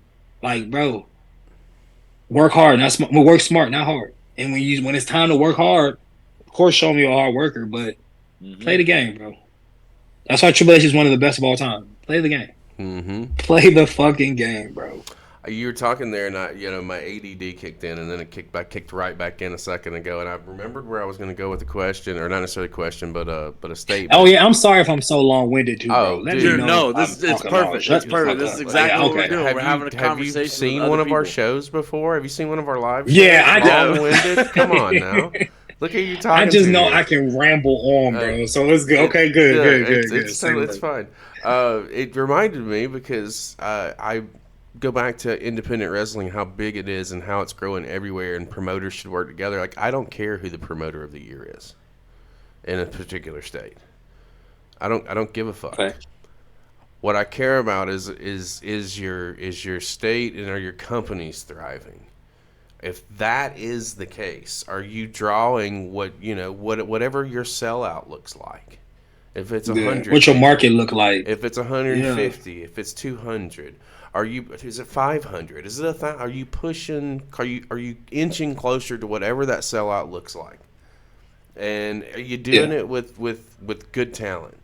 And not to cut you off, but I pay attention to how they promote themselves online. Mm-hmm. I look at how the promotion promotes themselves online because those are resumes. Regardless if people don't want to talk about it, your social media is your resume. When you go into your these, show product is can you do me exactly? Do me a your favor, show Owen. Looks good. Do me a favor. Look right into the camera and do me this solid. Okay. And you're going to be speaking to Devlin Knight. He's one of our guys that works with us overseas in the UK. And I want you to repeat what you just said, but aim it at Devlin. You are your resume. Say it again. Just one more time. Devlin, what's up, brother? And I'm telling you this now. You are your resume. What you put on your Instagram, whether that be yourself or the show, that is your resume when you go to these people. Because once the show lights are done, like we said earlier, the work does not stop. You gotta look at how these promotions promote the promotion online. And not just when they're fucking doing it when it's time for the show. After. So, for argument's sake, what's the lead up? And I'm not yelling at you, Devlin. I'm just saying in general. But that's what you do. I'm finished with you, Devlin. You are your resume. But the show is obligated to have someone on a social media team. You have to have a team together. Someone has to be responsible for when it's the in-between from the shows, you need to post. You need to put the reels. You need to promote the page. That's actually get on Instagram or Facebook or Twitter, put in your debit or credit card, and pay for the fucking traction, so people can click in and when they're on their feed for Instagram, because this is how Instagram shit works. When they're on their feed, when you see these random ass feeds on your Instagram, people are paying for the advertisement. So that's why you're able to see it. So that's what I look for with promotions. How often do you guys post? Not just for show, not just for the week leading up to the show, but months. Not just the commercials, but everything. And not just the commercials, just like in the reels. When I'm clicking through reels, the shit comes up and it's wrestling this, that, and the third. It's about that too is a big deal because it's like we said earlier, the perception is reality. Mm-hmm. If a promotion's posting the goodest of good shit, and that shit hit, you gonna look and be like, yo, that shit look fine. I gotta see what that shit hitting on. Mm-hmm. And then when you get there to the fucking place, it's like, yo, this is everything it was on the ground. Or vice versa. They ain't talking about shit. I think that's why the Oku Osprey thing was so big. Yeah. Because they saw all these spots and it just blew up everywhere. Bro. But the promotion was what it was about. There's a promotion, and I'm pretty sure you got... Bro, exactly. DPW, they do a good job. There's a promotion. That's a promotion in North Carolina. They do a great job of how they promote and just how they just take certain shots of how their shit is edited and presented to the public for the page itself. Mm-hmm. Not even just for the rest of it, just for the DPW pages. So Deadlock Pro for itself. And if I'm a fan or a wrestler, whether in the state or whatever, I'm looking at that and I'm like, yo, that show looks like it's worth something to be on just because how it's presented to me off of Instagram or off of Facebook. So, yeah, to answer your question, yeah, that's what I look for that too. Like, not just you promote yourself, but the page and the promotion you're working for for them to be like, Get your shit, come on, get the shit going, bro. Because in between time is the time that you gotta have it going. I'm at some point. I'll get to a point where I'll just hire somebody to deal with social media. It can fuck off. I despise it, but I have to do it. I feel you, bro. But for now, for you guys, when you guys become bigger than you guys are now, dude, we've been grassrootsing it the whole way so far, bro. And that's why y'all shit. That's why y'all shit is gonna go on the come up, because it's organic, it's genuine. When you do anything genuinely, it'll eventually grow into something bigger. Where you say you don't like social media. There's a motherfucker who's about to graduate high school, going to college, who loves social media, who does all the fucking TikToks in the goddamn world. And if you pay this motherfucker a certain amount, he will post everything. He will show you the algorithm of it. He'll show you when and when not to, just to help that page. And that's just to help him do whatever. He may not even want to do wrestling. He want to maybe do music. Maybe want to do something or interviewing. He may want to do something totally different, but he's getting reps in. He's getting his experience. Mm-hmm. You don't like social media? Mm-hmm. Okay, cool. Let me take control of the page. Give me what you want to post. You can even say what you wanted to say. I'll flip it to make it sound current. And go about it. There you go. Like, bro, it's no, and that's no. I'm not saying that you guys will, but I'm saying for the promotions that don't have no clue of that, because they don't want to spend money, and that's just real shit. They just don't want to spend no money. Mm-hmm. That's why shit comes out so late, and that's why motherfuckers don't really care about it. Because it's just the lackluster of it, bro. On the back end of that too, like, you know, our journey especially, we've had to learn a lot of new traits and a lot of new skills and things to put together. Like 2 years ago, Paige was not a graphic engineer. Paige was not a videographer. It was not a thing that he was solid and me and modern technology do not get along. But to see him now producing all the videos for our channel and putting the graphics together for everything, and he's come a long way, and we all have had to learn these skills as we go, and that's part of it too, is like adding to your repertoire of abilities that you have. It isn't just, bro, you know, can I add to my moveset, can I add to my bookings, it's can I add to my entire overall skill set. I think a lot of people disregard that as important, and it's very important. Yeah, that's the package, bro. It's whatever package you present. That's the package. How active are you on social? When's the last time you post? And I'm gonna be honest with you, bro. I don't hate social media. I like it and I hate it. I have a love-hate ratio. Some days I don't feel like posting. Some days I don't feel like I'm actually making a post, but I'll post on my story. It's because you have to interact with the other people out there. You have to, and it's okay for you guys. It's okay for guys and gals not to post.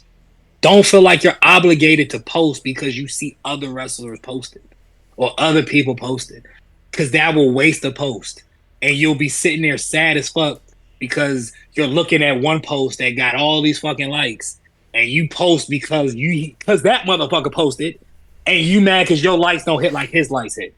And then you're sitting there with a wasted post. So petty. I hear the same piece of advice coming through under all of these little things. When we were talking about the, you know, doing the selecting the promotions you want to work for, or figuring out what your gimmicks are, what you're willing to do in the ring. A lot of it really boils down to be selective in what you choose to bring yourself to do. And I think that boils down all of these points you've been talking about is don't be afraid to say no. Do the thing that you want to do and build your own pathway, and everything will come together. Chris, let me no, not just both of you. Let me ask y'all a question, bro.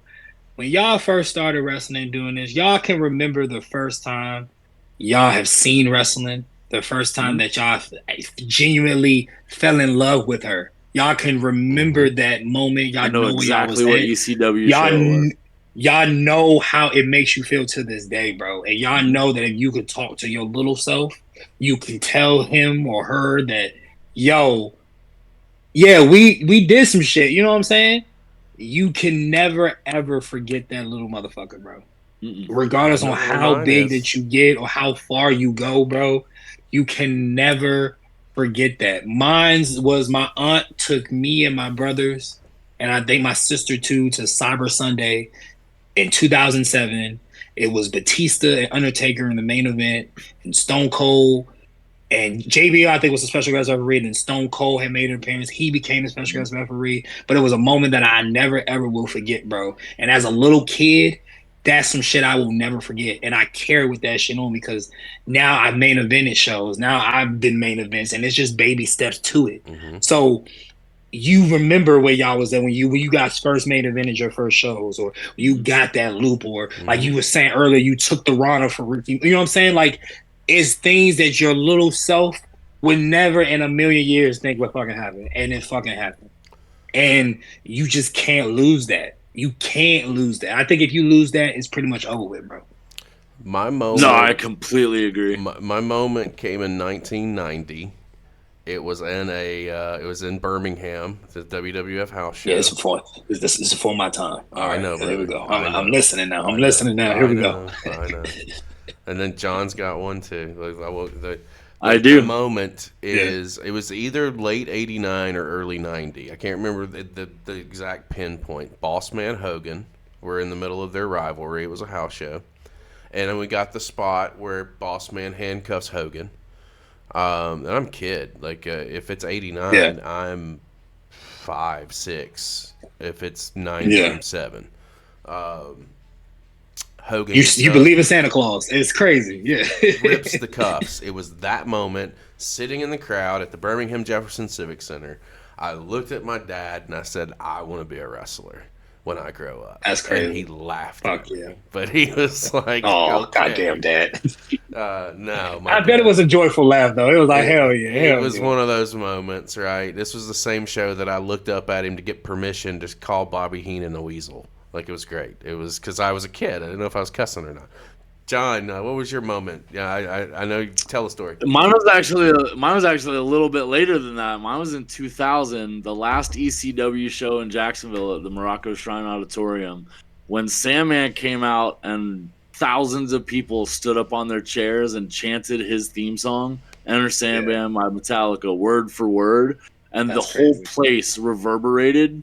We were throwing chairs at wrestlers. We watched Tommy Dreamer take Dusty Rhodes to the concession stand and cover him in condiments and hot dog buns. Dude, I lost my mind at that show. Insane. And the next week I was signing a contract. Yeah. That's how it is, bro. And then fuck yeah, that's tight as fuck. I got something. I got a question for you because to piggyback off of something we were talking about earlier is companies kind of working together or vice versa. And I'm not 100% sure that this series of matches went from company to company because I haven't seen all of them. But you're set best of 7 with Nausea throughout Georgia. Talk to me a little bit about that and the concept around it because I love the fact that there's these, you're building a story and you're taking it. If it is from independent to independent, you're carrying. It's like again, I go back to the old territory system where television wasn't a mainstay at that point in time. And if you got a good dance partner, you could go over here to Crockett and work your story. Do an 8 or 9 month, 12-month loop. Now you can go down to Alabama for Continental, run the same story with the same guy, and it'd be fresh. And you could just take that act around. When I see that best of 7, I think I've seen 4 of the 7 in their entirety.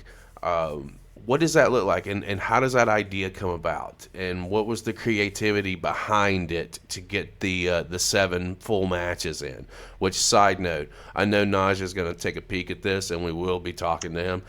Fuck you for match 6 and 7. Thumbs down. He screwed. Oh, look, you did it again. That's all you. Bro, what is going on? That is you. You just did it again. I swear to God, bro. No, not fuck you really. Oh, this is why I don't get on Discord. This is why I don't do Discord. Well, we could have figured it out. But tell me a little bit about that because that had to have been like a good couple of months of matches. It was fun, bro. It was fun. So, first of all, I'd like to say Naja is an incredible performer. He's Absolutely. an incredible wrestler, bro. I agree. He's definitely he's one of my favorite opponents I've ever been in the ring with, bro. He's another one that is. I'm sorry. He's another one that again we stumbled across while doing stuff, looking at some Skrilla stuff. Yeah, We were That's watching the initially how Skrilla I- spotlight. Yeah, is that's how when we initially I found came across Naja, you. yeah. when you found him, bro. And Naja, and I hope I get this guy's name right. I haven't talked to him or even reached out to him. Chad Skywalker. Is that familiar? Chad Walker, my boy. Yeah, Okay, yeah. Skywalker. Well, Yes, sir. all of you guys, I kind of stumbled across while Yeah. trying to work this little project with Skrilla to see if he was even interested. So it's very interesting. So when you say Naja is a great performer, yes, the dude's fucking Like, talented. bro, he is. And you guys he- bring out the I think best he did at it- each other. Thank you, brother. Thank you. I think he did it with Nick. Did he do it with Nick Halen? I think he's been doing it for the Best of Seven was just a concept that he wanted to do as far as like his legacy and stuff, that when he's said and done, that's what he brought to contribute. Like you were saying, how like even back when we were saying about the territories, how Eddie and Benoit or a Punk and not Marty Jannetty, fucking Punk and why can't I remember this gentleman's name? Oh my goodness. Cabana. Fucking Punk and Cabana would take their shits on the road and take them to different places, bro. That's kind of like what Naja wanted to do, and he wanted to do it with, and this is his words, with one of the best wrestlers. This is his words, one of the best wrestlers, like in the state. You know what I'm saying? So he pitched me the idea, and it was something because it was a lot of times where you'll go to a promotion, go to a show, and you'll wait for the promoter to give you a story instead of you coming with a story. And I remember he was like, bro, we could take this Best of Seven, we could take it to here. We took it to Tennessee, we took it to a couple other places besides Georgia. And it was really, really fun, bro, because it allowed me to kind of wean off the spot by spot into the more like, your shit will go good here, boom. That shit that you do right here, put it here. So when I do this, I take that out, and it just makes it flow way, way better. And going from match 1 to match 7, bro, each of our matches were different. I was about to say They never was the same. There never was the same finish. We never cared about who was up, who was down. We just wanted to go and just make something out of what we wanted to do. And that's, once he gave me the pitch and that's what he wanted to do, I was like, bro, yeah, we could do it. At first I was a little skeptical. I was like, okay, yeah, bro, we can see how it goes. And the first match happened. I was like, okay, bro, we'll see. The match 2 is when I was like, yeah, okay, yeah, I think we got the fish in the grease. I think it's popping. And then it just trickled. And it was getting to a point where people would react to it. When we would bring it to a Tennessee, they were like, oh, yeah, I've been following since match 1. Yeah, I'm ready to see what we're on match 5. Yeah, I'm trying to see how this shit goes. And it was getting to a point where people was kind of like saying, well, is it going to go the whole 7? Is it going to do this, that, and the third? And reaching match 6 and 7 went the way that they did was because we really didn't have another spot. The spot that we wanted to do, they didn't. They moved the date or something, or something. The show was canceled. Something was wrong with the show. So we had this idea to just have it set up like that, and that's how it kind of went about. And I would do it again with Naja, and like now I can get in the ring with Naja, and we could just go in there and go anywhere and do it just off of that alone. You know what I'm saying? He's safe. I trust him, and he trusts me, and we just go out there and we just put on the best.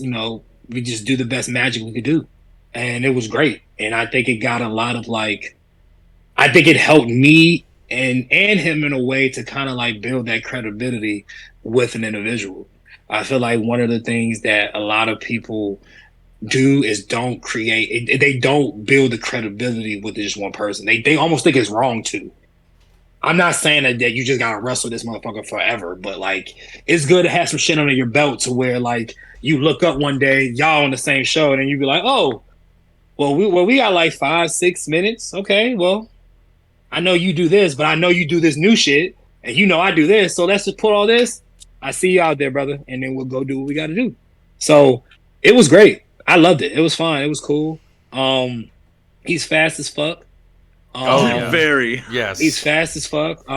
It told we tried to do different stories and different matches, whether it be David and Goliath or Mysterio and Eddie or just different things. He's a cruiserweight guy, and I like wrestling littler guys I can base for because in a weird way I like basing. I like kind of taking bumps, to be honest. Mm. Like, you know what I'm saying? Like I kind of like that. You know what I'm saying? I like making the guy shit like, oh shit, that shit look crazy. Just know my shit coming next. Boom. Just give me the same respect I give you. That's all I ask for. But to answer your question, bro, I was gonna say you mentioned, again, no match was the same. That is kind of a testament to both of you guys putting something together like that. Thank you, bro. Because it's very easy to fall into the same tropes, especially. And sometimes we get, bro. Sometimes we get scatterbrained, and sometimes we'll get in there and be like, okay. Like I remember one time, I think it was going into 5. I think that took place at Southern Fried, I believe, and we were going into 5, and we were like, well, we could do this, that, and the third. And Naja's a big face over there at Southern Fried. And I'm there once in a while. I was like, bro, it could be one of the most old schoolest match we could. Like, we know our shit. I know I want to do this because we're going to fill majority of the crowd because Southern Fried is more of a Southern crowd. Like, they're going to boo. They might throw some shit. You know what I'm saying? It'll be as old school as it gets. And with Naja being such a big face, it ended up being one of my favorite matches out of the series is match 5. Just because of the story we told and just of the atmosphere of it. It was really, really good. And yeah, it was great. Yeah, it was great. It was really, really great. And I'm glad I got to do that. And I'm glad I got that underneath my belt because, like we said earlier, I think it's cool to kind of have that not repertoire. I think it's cool to have that reputation with somebody. And that way you could work. You know what I'm saying? I wrestled Sean Legacy like that. I wrestled Sean Legacy. He's a Georgia wrestler too. I wrestled him, which I think he'll be cool also for another spotlight too, Sean Legacy, for you guys to get on too. I wrestled him like 5, 6, 7 times, but I know his shit. He knows my shit. We could go in there and go crazy. So with Naja's was a little different because we told our own story. It was what we wanted, and it was at a point where the promoter came to us and we were like, we could do the best of 7 here. What match is this? Woo, woo, woo. End it this way, or tweak it to where it could make sense for this, and it's set up for our 2 out of 3 falls match that we had, and so on and so forth. So it was great. It was really, really good, bro. I enjoyed it. Real shit. Match 6 had me very shocked when you put him down in like, I don't know, like 2 minutes. It was. You walk out, and then he calls you out again. You come out. You guys do like 18 minutes, give or take. Going in there, bro, I ain't gonna lie to you, I was pissed. I was pissed going into that, but I'll let you finish. Oh, well, I mean, it showed at the end of the match. But that's where I was going. I was going to say this was not the Owen night that I was accustomed to seeing when you walked out at the end of that match. And, no handshake, no nothing. I went, oh, something happened here. What Cody Rhodes say? I gotta finish the story. Right? Well, that took him 2 years. Maybe this year's the year. We'll see. I believe in him. He got it. You talked a minute ago about CWC or CCW, excuse me. You're the current world's champion there, right? How long have you had the championship? What's that look like? I was the first champion that they had. I'm the first champion of the promotion. We run out of Athens, Georgia, downtown Athens, at the 40 Watt Club, a huge, legendary venue. A lot of rock bands, Nirvana, a lot of rock bands, a lot of talent stuff has come in there.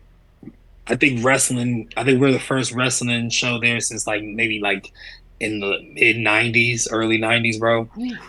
And Justin, Cole, they're just great guys.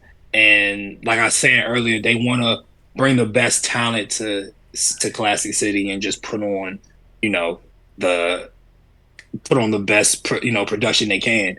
When it was presented to me to be their first champ, I was definitely honored to be that. They entrusted me to be their guy, to be the first ever champion there. So it was definitely cool that he put that much faith into me, and it was just another testament of just like when a portion of wrestling, when wrestling is ready for you, you got to be ready for it. And like we were saying earlier, sometimes I would love to go on first, but it just means a lot more when like a company backs you, a promotion backs you to be that guy, and they trust you. They can have 4 to 5 banker matches, but they know your match, even though it's last, will feel like it was first, will feel like it was whatever on the card, and I love it. The talent and shit that they bring, the talent and people that they bring in there, bro, is amazing.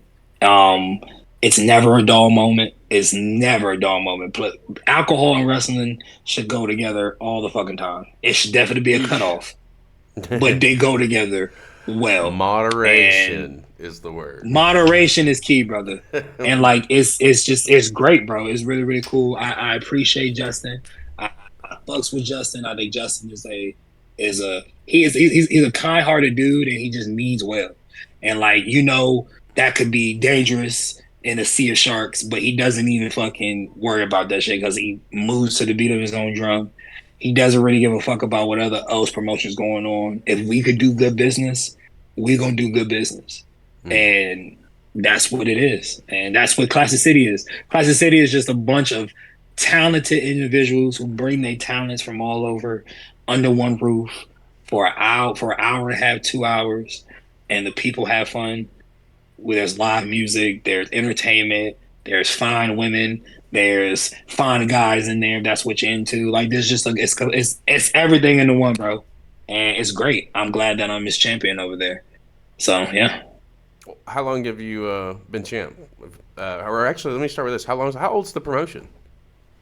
The promotion, I think the promotion is maybe a year or some change. Maybe a year or some change, to be honest. Okay. I've been the champion for at least. Ooh, I wish I knew the exact like number, but I've been the champion for at least over like maybe 6 months. Over 6 Okay. months. I've been a champion for like at least 6 to 8 months. I've been champion. Yeah. I've been champion for quite some time, bro. So Nice. Yeah. Okay. Well, yeah, we know Skrilla. That's great because Skrilla's having his run down in Deep South, and you've got CCW and Naja's got Platinum. It's almost like birds of a feather here. And I got Viral too. That's right. Just to throw that out right. there, I know I've been Viral's champion for at least like 2 years. I've been Viral heavyweight champion for 2 years. I think I'm one of the longest reigning champions. One of them in Georgia. I know for that for sure. I could get the exact number to you guys, but I'm at least like almost 400 some days. Where's as Viral Pro champion? Viral is located in Thompson. Okay. Where we were talking about like as far as like, and we've been in contacts and stuff to trying to move the product closer to the city lines because let's be honest, a lot of people aren't coming that far to, you know what I'm saying? The drive alone would stir people away. And like we live in a popcorn era where they like to just be, how many minutes is it? Dude, it was hard getting a draw in Brunswick. Yeah, exactly. Like how, like I don't even know what the fuck that is. So like I couldn't imagine. South. It's almost to the Florida border. When we were running shows in Brunswick, it was a little tiny town. We were doing a little warehouse. It was hard getting bodies in the seats, man. Bro, but one thing about Viral, they got a loyal fan base, and I love Viral. Before it was Viral Pro, it was a promotion called Flatline Pro Wrestling, and that's what it was called before it turned into Viral Pro. And the fans kind of migrated from Flatline to Viral, and Viral has a credible and loyal fan base. But it goes back to the social media presence. We got to do better with the social media presence, and as his champion, sometimes you got to take the wheel and just drive. So Viral Pro is great. CCW is great. I'm glad that I'm their respective champions, bro. And some stuff you just can't wait for. You just got to go do what you got to do. So yeah. No, I can appreciate it, man. I wish that I was still able to get in there and do that because now's the time, right? Like as we talked to. No, yeah, we're a generation too early. We were absolutely a generation too early. Yeah. You guys got it. All you gotta do is just stretch and drink some water, bro. You guys will be good in no time, bro. I'm trying to tell you. Oh man, I told we were talking to a gentleman out of Australia, Katie Trey, And I think this guy is a rat bastard, a no good son of a bitch. He's got the heel knocked down Absolutely. 100%. Just means he's doing a Like fantastic you, job. And I told him, I said, I gave him this. I said, man, you're the only person right now that I've watched that makes me want to go put the boots on and go get some tights and fly down to Australia and punch you in the face. Hell yeah. He's doing his that's fucking when job. you know that Hell you yeah. click with somebody, right? Like I feel like, and I say that to say, like, a minute ago I said birds of a feather. It seems like they flock together. All 3 of you guys, when I think about Georgia wrestling, you're kind of the top 3 that come up into my head right now. Is Owen, it's Skrilla, it's Naja, and I know that there's more guys out there, and for those out there who are watching this, listen, DMs are open. Just because I don't know who you are right now. Yeah, no knock on the talent. We've knock seen on the door, these buddy. guys We'll work. take a look. That's why we're here. But I feel like you guys are kind of holding it down. I mean, you've got 3 notable promotions, and like with Platinum, I know that they're bringing in Alex Kane. I know that you're on their show that's coming up. It would have already have happened when we air this interview. I know Skrill is attached to that as well. I really, I know the guys from Deep South are going to be watching this, and I'm going to need for you guys to go ahead and pull your head out of your ass and make this happen and get this guy down Book there. it. Because Let's make some money, guys. It needs I just want to make some money with my friends. I just want to do hood rat things with my hood rat friends. That's all. But it's like I mean, when you look at you 3 and you associate, I mean, Georgia's in a good place right now. From what I see. It's not just the work either. It's the mentality that you guys have about promoting across the state and making Georgia wrestling really what it should be. And I think that promoters would be advantageous to take you guys' mentality about that into consideration and really push that work in their locker rooms. You guys are great idea guys about the way wrestling works. And having you as part of a roster on a regular basis is only good for the roster. So for promotions to see that and have opportunity to book you, it's advantageous for them to do so. And we want to promote that as much as possible. Thank you. I appreciate that, bro. Well, it's good for the industry. If the industry grows, then our platform grows. Our ability to promote projects like this one with you grows. It's only good for us to see independent wrestling become the thing it used to be in the territory days, because it just adds to the things that we can push out to our community and the number of eyeballs that get on the industry. So having people like you and Naja and Skrilla in Georgia promoting that mentality and promoting the collaboration between promoters and federations and really pushing the angles makes good sense for the business, and I love to see that that's growing there. Yeah, it's just one of those things, man. I appreciate that, bro. Thank you so much, man. And like, you never really like look at what you're doing. You know what I'm saying? Because a lot of people, it like when a lot of people see your potential before you see it. You know what I'm saying? And I was at a point one time where like I was just like almost falling into the trap of like, oh, Georgia wrestling is this. How do I find my way out? And of course, the ideal is to get out. Like the idea, I'm never saying for you to stay the big fish in the big pond.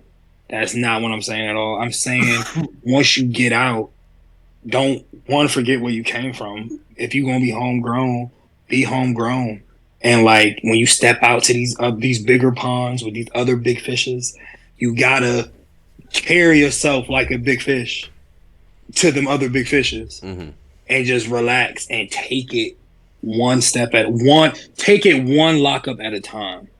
I'm dead ass serious, bro. And that's how you just do it. Like, don't be so nervous. Don't, you know what I'm saying? Like, and I don't want to sound like it's just wrestling, but don't be nervous. But it is just wrestling. It's just wrestling. Go in there and just be yourself, my boy, and just do you and make every moment matter, no matter where it is, no matter how big or smaller than you is, and shit will start the traction. And I think, like you were saying, how if it does turn back to territories, you can sit and you could look at you legitimately, if someone takes their head out of their ass. I'm not saying that, I'm just saying whoever is the main gatekeeper of what Georgia wrestling or who Georgia wrestling is, if you really sit down and really go through who are the top wrestlers in Georgia, we can all probably put them together. We could put 5 to 7 names on that list legitimately. And those would be the guys that you got to push. Those would be the guys that you got to have in a certain loop. So that way there's some credibility there. I just think that's how it should work, like, in my opinion. But in some promoters' case, who am I? I've never been outside of such and such, as some promoters would say. But just because you were in the back with fucking Dusty or in the back with these great WCW legends, motherfucker, you where I'm at right now. So what are we talking about? Mm-hmm. You a whole like, and not to say, and I'm not trying to say that to anybody. I'm just saying, just in general, like, the gatekeepers have to unlock the gate and let the shit flourish. Well, just like how music is, no one likes how. I think, like, and I don't. This I don't know. This may be a hot take. I think when, you know, guys that are anyone that's trying to gatekeep anything, like, you have to understand, like, everyone's time comes and goes. And when your time goes, it's time for you to step aside. And you have to trust that the younger generation, and I can say this being an old fuck is what I call myself. You have to trust that the younger generation is going to do the right thing. You know, like, my better half's 10 years younger than me, so I have to fucking understand that the mentality is not the same, right? Like, I can't get frustrated or aggravated because you don't see something the way that I see it, right? Exactly. That's where you have to add. That's where maturity comes in. You step aside. You gotta. All right. You handle it. If that's it, you handle it. Now, the success and failure is dependent on you. You know, and if I'm looking at Georgia, and I'm looking at the top names in the Georgia scene, you probably might want to listen and just step back and let. And it's cool for the gatekeepers to fucking, like. It's okay to, like, bro, you did your shit. Appreciate you. But now you made these connections with these people. Put the next on. Put the next up. That's how the game. That's how I feel like you should get back to the game. That's not just in this state, just in general. I think that's how the game the whole grows. Industry should be functioning like that. I think that's how the whole game grows, bro. Mm-hmm. You get to a certain level, and whether the ceiling may be capped on that particular motion of your journey. It may need you to pivot to another portion of your journey for the ceiling to be raised a little more. Mm-hmm. So you taking a step out of the spotlight to put these guys in these main event spots, or put these guys in front of the people that need to be seen, that they need to be seen by, elevates. And you can't worry about if they get there and blow up and act like they don't know nobody. You can't think about that, because that be some of the reason why people don't put nobody on, because they automatically think negative. They think, well, why would I put you on before I put myself on? You just gonna tell me to kick rocks. And if he does, he does. But 9 times out of 10, if they're a genuine person and they understand that this shit recycles and repeats, then they gonna say, this is who put me on. They gonna be selective about the people in your circle too. Come on, is it just the companies you're working for and the promotions you're doing? It's the people you're dealing with too. Some of the guys got 25, 30 plus years over us and younger guys. They know way more people than we know, working in any different promotions, like NWA, a TNA, a MLW, a WWE, wherever. They know a lot of fucking people that you could put the right eyes on some people, or tell the people coming up, or the guys who are the guys now, let us know if you're not going to let us know, if you're not going to let us know to help us, we'll either figure it out ourselves, or we'll just find a creative way to do it. It always evolves. It may repeat itself, but it always evolves. Let me ask you this. It is ridiculous. How many? Well, not how many. Moving forward, give me some names of people out there on the independent scene that you think that you could have a really good fucking match with. I can have a great match. Really, I want to say with everybody, but I don't want to be like that guy. But I really want to wrestle with Myron Reed. I think he's that motherfucker is fire. He is. I want to get a match with Alex Kane 1-on-1. Cold Zone. He's he's like the head trainer. He's the hang trainer at Firestar Pro, North Carolina. He's phenomenal. I want to get into it. I want to get in there with him. O'Shea Edwards. I want a 1-on-1 with O'Shea. It's a long ass list. I could be sitting here talking about shit all day. Trisha Adore. I think another you and one.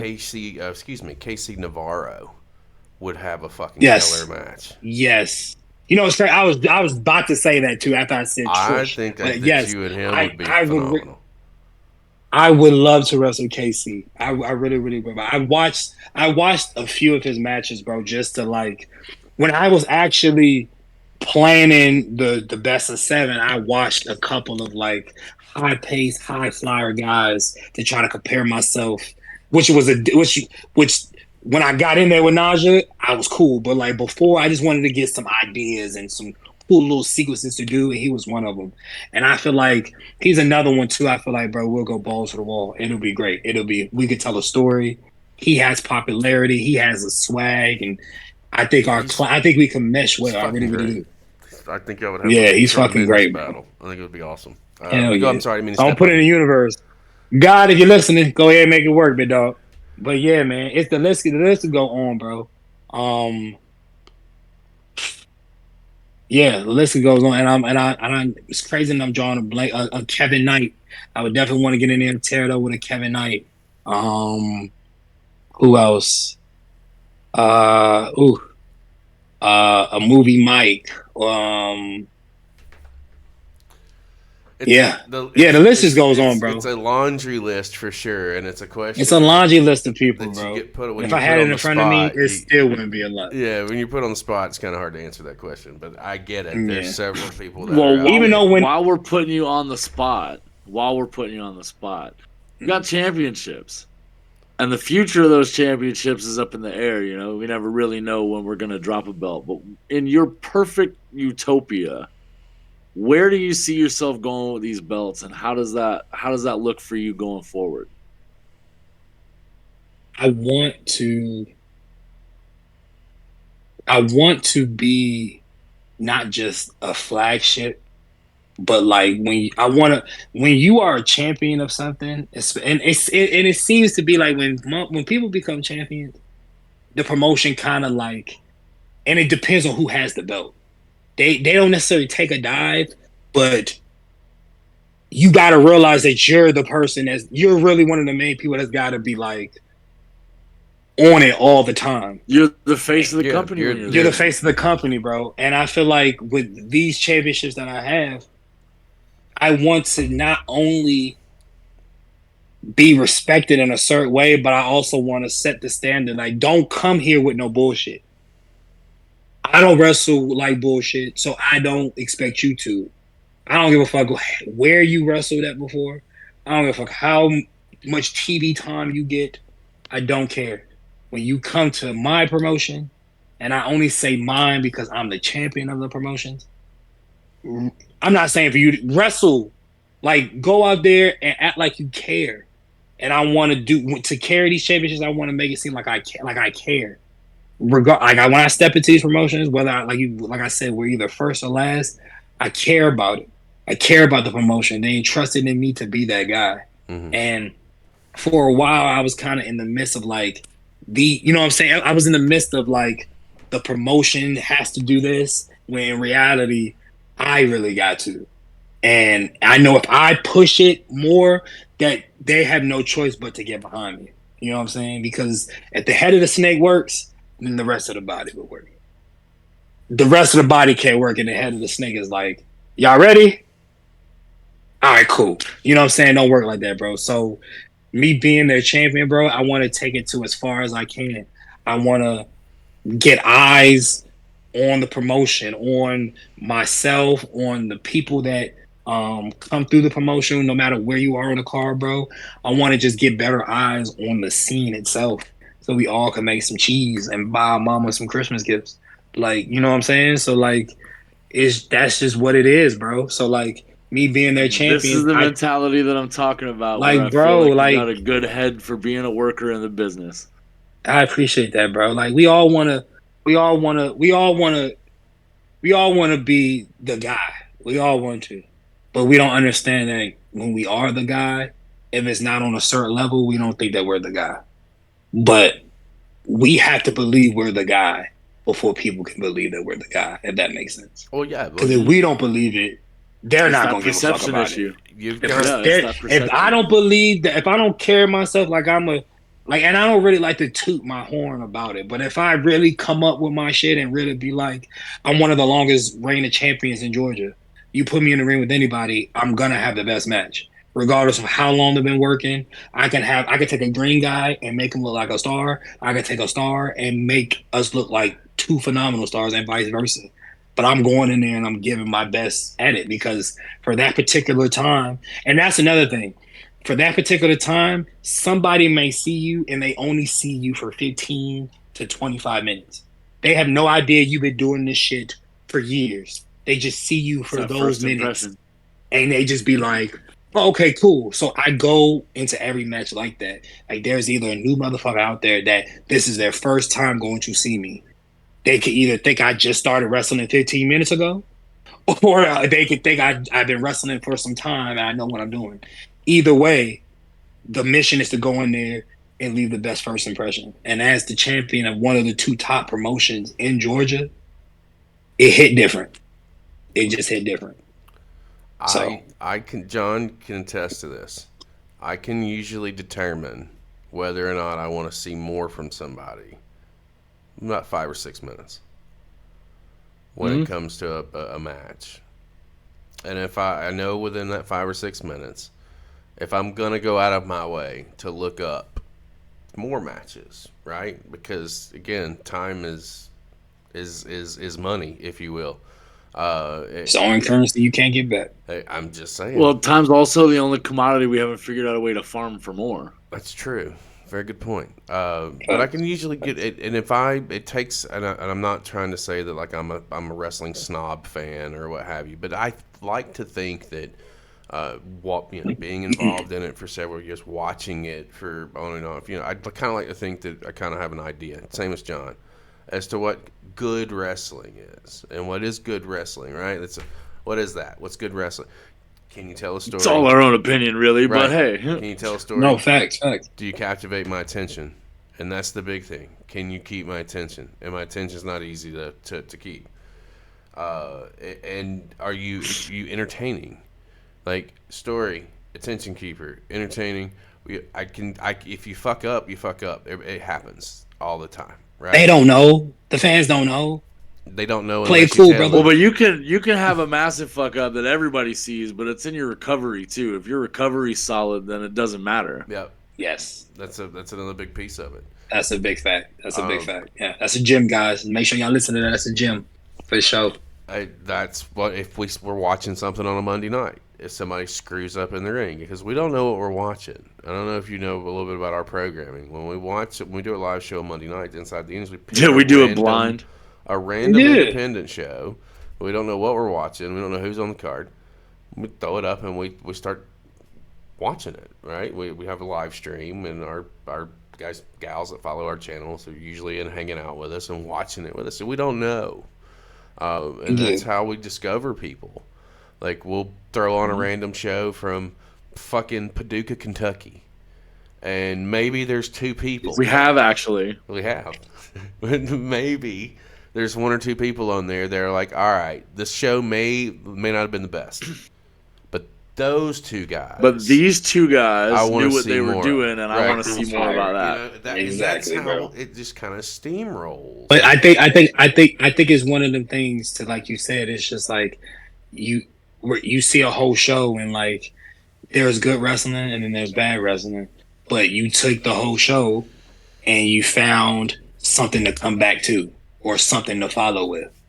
And I think that's, like you were saying, how there's really no like good way or bad way to wrestling. That's why wrestling is so unique. It's not really a good way, but it's not really a good way. It's not really a bad way. It's just really what you present, because we don't know what the fuck we're looking at, especially if we're looking at a wrestling show we've never fucking seen before.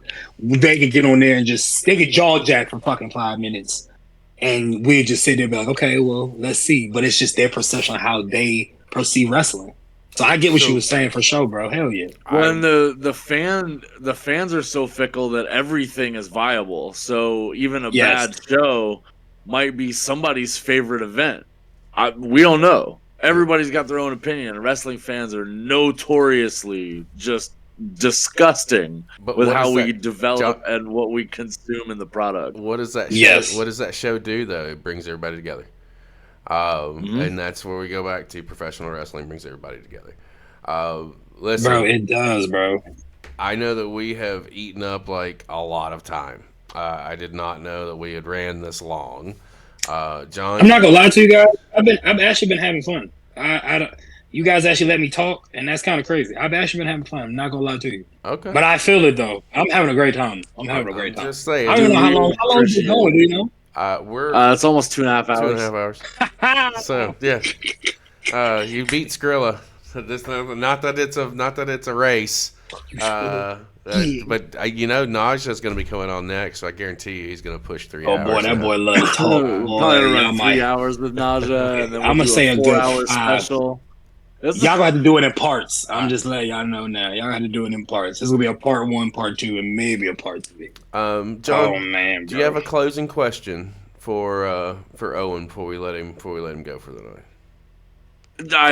Hold on, before the please don't lose the closing question. I just want to say thank y'all for real for letting me like get on here and like say my piece about a few things, bro. Yeah, you know what I'm saying? I definitely appreciate that, bro. Legitimately, that's what this show is about. We've been in the locker room, we've been in the ring, we've done the thing, and this is a platform for you guys to come and maybe peel the curtain off a little bit and show the fans like, hey, this is what it's really like back here. This is not just we're not out here to promote the smoke and mirrors that wrestling's for everybody and anybody can do it, and you can be a star. Maybe you can't, but if you can, here are some guidelines that you can follow, and here are some tips of advice from guys who are in the ring doing the thing, and that leads me into my closing question. We've talked a lot about what can workers do to promote themselves and what can they do to get eyes on them. And while that's super important, my biggest question for you is, how do you find the balance? How do you find your balance from being in the ring to being at your house? Because I know that a lot of guys have a real hard time struggling with that mentality of like, I'm a star, I've got this lifestyle to lead, but I still got this home to deal with, and I still got bills to pay, and I still got stuff. How do you find the balance for that? Bro, to pull the curtain back, I remember I was watching Edge's DVD documentary, and he was saying how he never introduces himself as Edge. It's always Adam.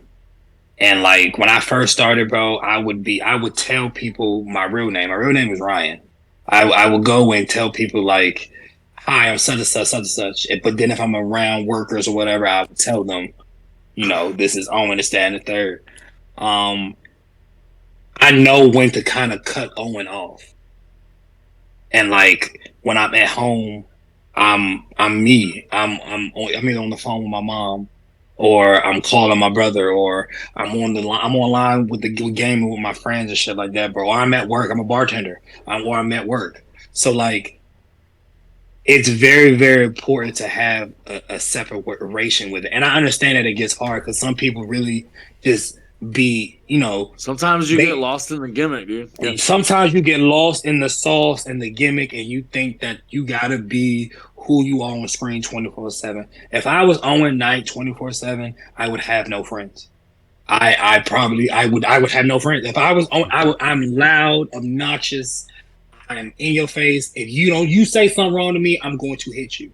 You know what I'm saying? And you can even look at me wrong, and I will hit you. Even when I'm not, I'm more crazy when I'm sober, to be honest. and that cup was juice. So like, don't get me on the Henny. I've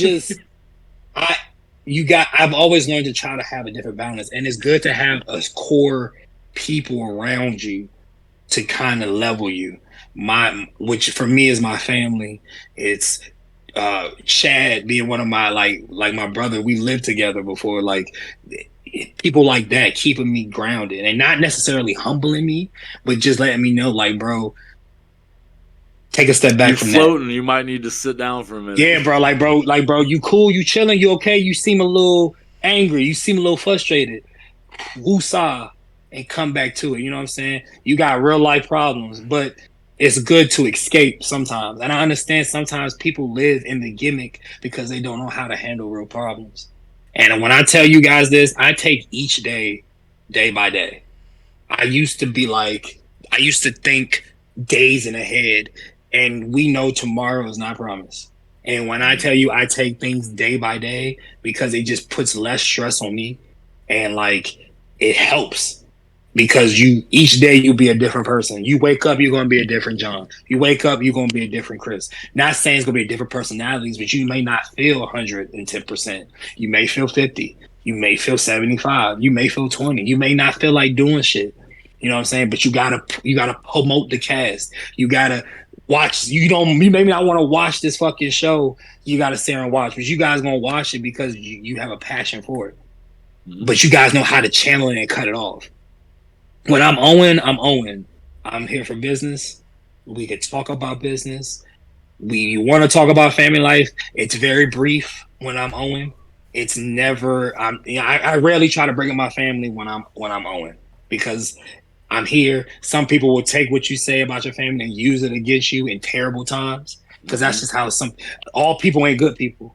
And people that pray for you don't really pray good for you. You know what I'm saying? So when I'm Ryan, I'm chilling. I'm at the gym. I'm at work. I'm talking to my brothers. I'm trying to stay motivated within myself and try to take my own advice, but I'll be quick to give it to someone else because I'm just a natural giver, bro. That's just what it boils down to. And I used to have a hard time balancing it at first because I would get online and see people constantly promote themselves. And then when I really sat there and thought about it, I'm like, this motherfucker probably at home in his drawers ain't doing a goddamn thing. But he just posted this picture and it makes it look like that. Man, what the fuck am I doing? Why am I fucking tripping? It's the fucking perception, bro. And that's what it is. When you're Owen, of course you're not gonna go out in the house looking that type of way. But when you go out, when you Owen, or if you are the amputator or whoever the fuck you are, you go out there and you gonna be that guy. And then when you're behind the closed doors, bro, you're whoever you are. If you have a family, your significant other, whoever it is, they don't want you to be you. They don't want you to be who you are on camera at house. My girl would not want me to be Owen at the house. Or if I pull up on her, she would not want to be. She'd be like, nigga, you tripping. Like, she would be like, bro, you was tripping. So I just go back behind the curtain and try your entrance again, sir. Yes, you came out the wrong guy. You imagine coming out of the bathroom, 17. It's 10:30 at night. Calm it down. Get in bed. Chill out. There's incense blowing. There's candle. I'm trying to chill. You shaking the edge of the bed, going to the beat of slow jams. What are we doing? You got to keep a core base around you, bro, and just know that when you're on camera, man, and when you're off of camera, you know what I'm saying? Be you. We're not in the ages where you got to be you 24/7. If anything, this is the last thing I'll say. I never thought in a million years I would see The Undertaker do a podcast. And the fact that I see Mark, because that he said on a podcast, not me, do a podcast. My grandfather will be appalled. And that's all I'm gonna say. That's all I'm gonna say. It is a tangle. We live in different times, man. We live in different times, 100%. Bro. If I go back 04, it's a tangle webbly weave. If I go back in 04, there's no way Undertaker is talking in front of a mic. He gonna look at you, eyes roll, lights gonna go out. Yep. Come on. Tombstone, ball game. That's it. And you better not kick out. You better not kick out. I've had a I'm gonna kick out blast at with one. you, dude. So, no. You've been fun tonight. I hope that you've had a good time with us because I know that we've had a. I've Great had time a with ball, bro. I've had a ball, bro. Today's been like a real chill day. It's been raining.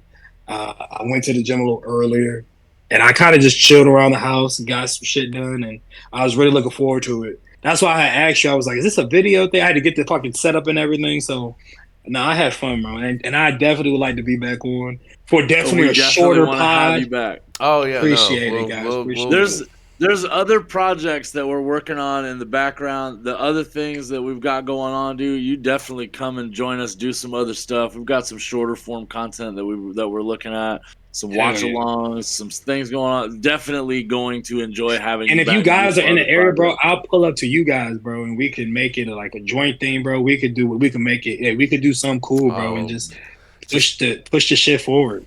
Just we'll talk off air. I don't want to give too many of my I got you. I got secrets. Kayfabe, I don't want to give too many Too much secrets paparazzi. out because Too much paparazzi. there's a lot of things happening. Listen, I tell everybody this, and I mean this wholeheartedly. I'm not just blowing smoke. This platform has superseded any expectation that I had. I did not expect for us, and by us, John, myself, Todrick, and Eric, and Goth, and Devlin, all these guys that I pull in and work with me. We didn't expect for any of this to happen, and it's because of guys like you, who and Skrilla and Redshaw and Angus Dacey and Beastman and Katie Trey. You guys took a chance. You're taking a chance on us because you don't know us, right? We don't know you. This is the first conversation we've ever had, so it's not going to be the last. It's the first In real life, yeah, that's crazy. It's the first conversation. First of many, for sure. That we've had, and it's because of you guys that we are able to. It drives our passion to continue, right? Because again, like I was saying earlier, you don't ever know what you're going to get when you send somebody a message, and it's sure. it's a faith thing. Some people you hear back from, some people you don't. Some people can be very mean when they come back at you, versus just saying no thanks, not interested. We appreciate your time and for you coming on our channel, and in the hopes that that we're entertaining our audience while bringing in more of your audience, and vice versa, bringing you some of our audience as well, and that's the win. And if you haven't, guys, I'm telling you now, look above him. There is his Twitter tag right there, or X, excuse me. Follow me on X, Instagram. Instagram. We're going to have all the links for merchandise if that's a thing. If you can afford to do it, perfect. Go buy a t-shirt. It's the easiest way to support independent wrestling. If you can't afford a t-shirt, just do a simple follow. That's all. That's exactly where I was going. If you can't, give a follow. Sharing costs nothing. Retweeting costs nothing. It costs a second of your time to hit one button. That's it. Just one. It is maybe two. You might tap the screen twice. That's it. The easiest way to support independent wrestling. Do you have a YouTube page? I am currently in the motion of getting my YouTube page like back in order and get my matches and shit all of them fully up and loaded. So I will have that soon for you guys. But definitely follow me on Twitter. Definitely follow me on Facebook and Instagram. And yeah, that's pretty much it. I don't know if I have like a little sign off. I ain't want to cut you off to say anything. Oh, that's a John thing. No, you're good. But just like to everybody who's watching and just out of there, just stay dangerous. I'm not saying stay safe anymore, because I feel like when you stay safe, you play safe. And I just say just stay dangerous. Our society, stay dangerous and dangerously go for whatever it is that you want to do and is doing. And for you guys too, bro, stay dangerous. Go at this shit dangerously. Don't take no for an answer. Keep pushing the shit forward, and vice versa. And I'll do the same thing. And we gonna all be on top one day, and we gonna be like, hey, we gonna be chilling, man. So yes, thank y'all for having me, man. I appreciate you guys so much. I really, really do. John, take us home, brother. Well, boss man, we appreciate having you on the show, just like we appreciate each and every one of you out there watching us. And if you haven't done so already, dangerously smash those elbows into that ding bell so you never miss a beat of what we got going on behind the curtain. Always new shows coming out. Get in with our Discord so you can get early drops on all of our releases and find out what we've got going on and share your passions with us too. As always, ladies and gentlemen, we love each and every one of your faces. We will see you again next time.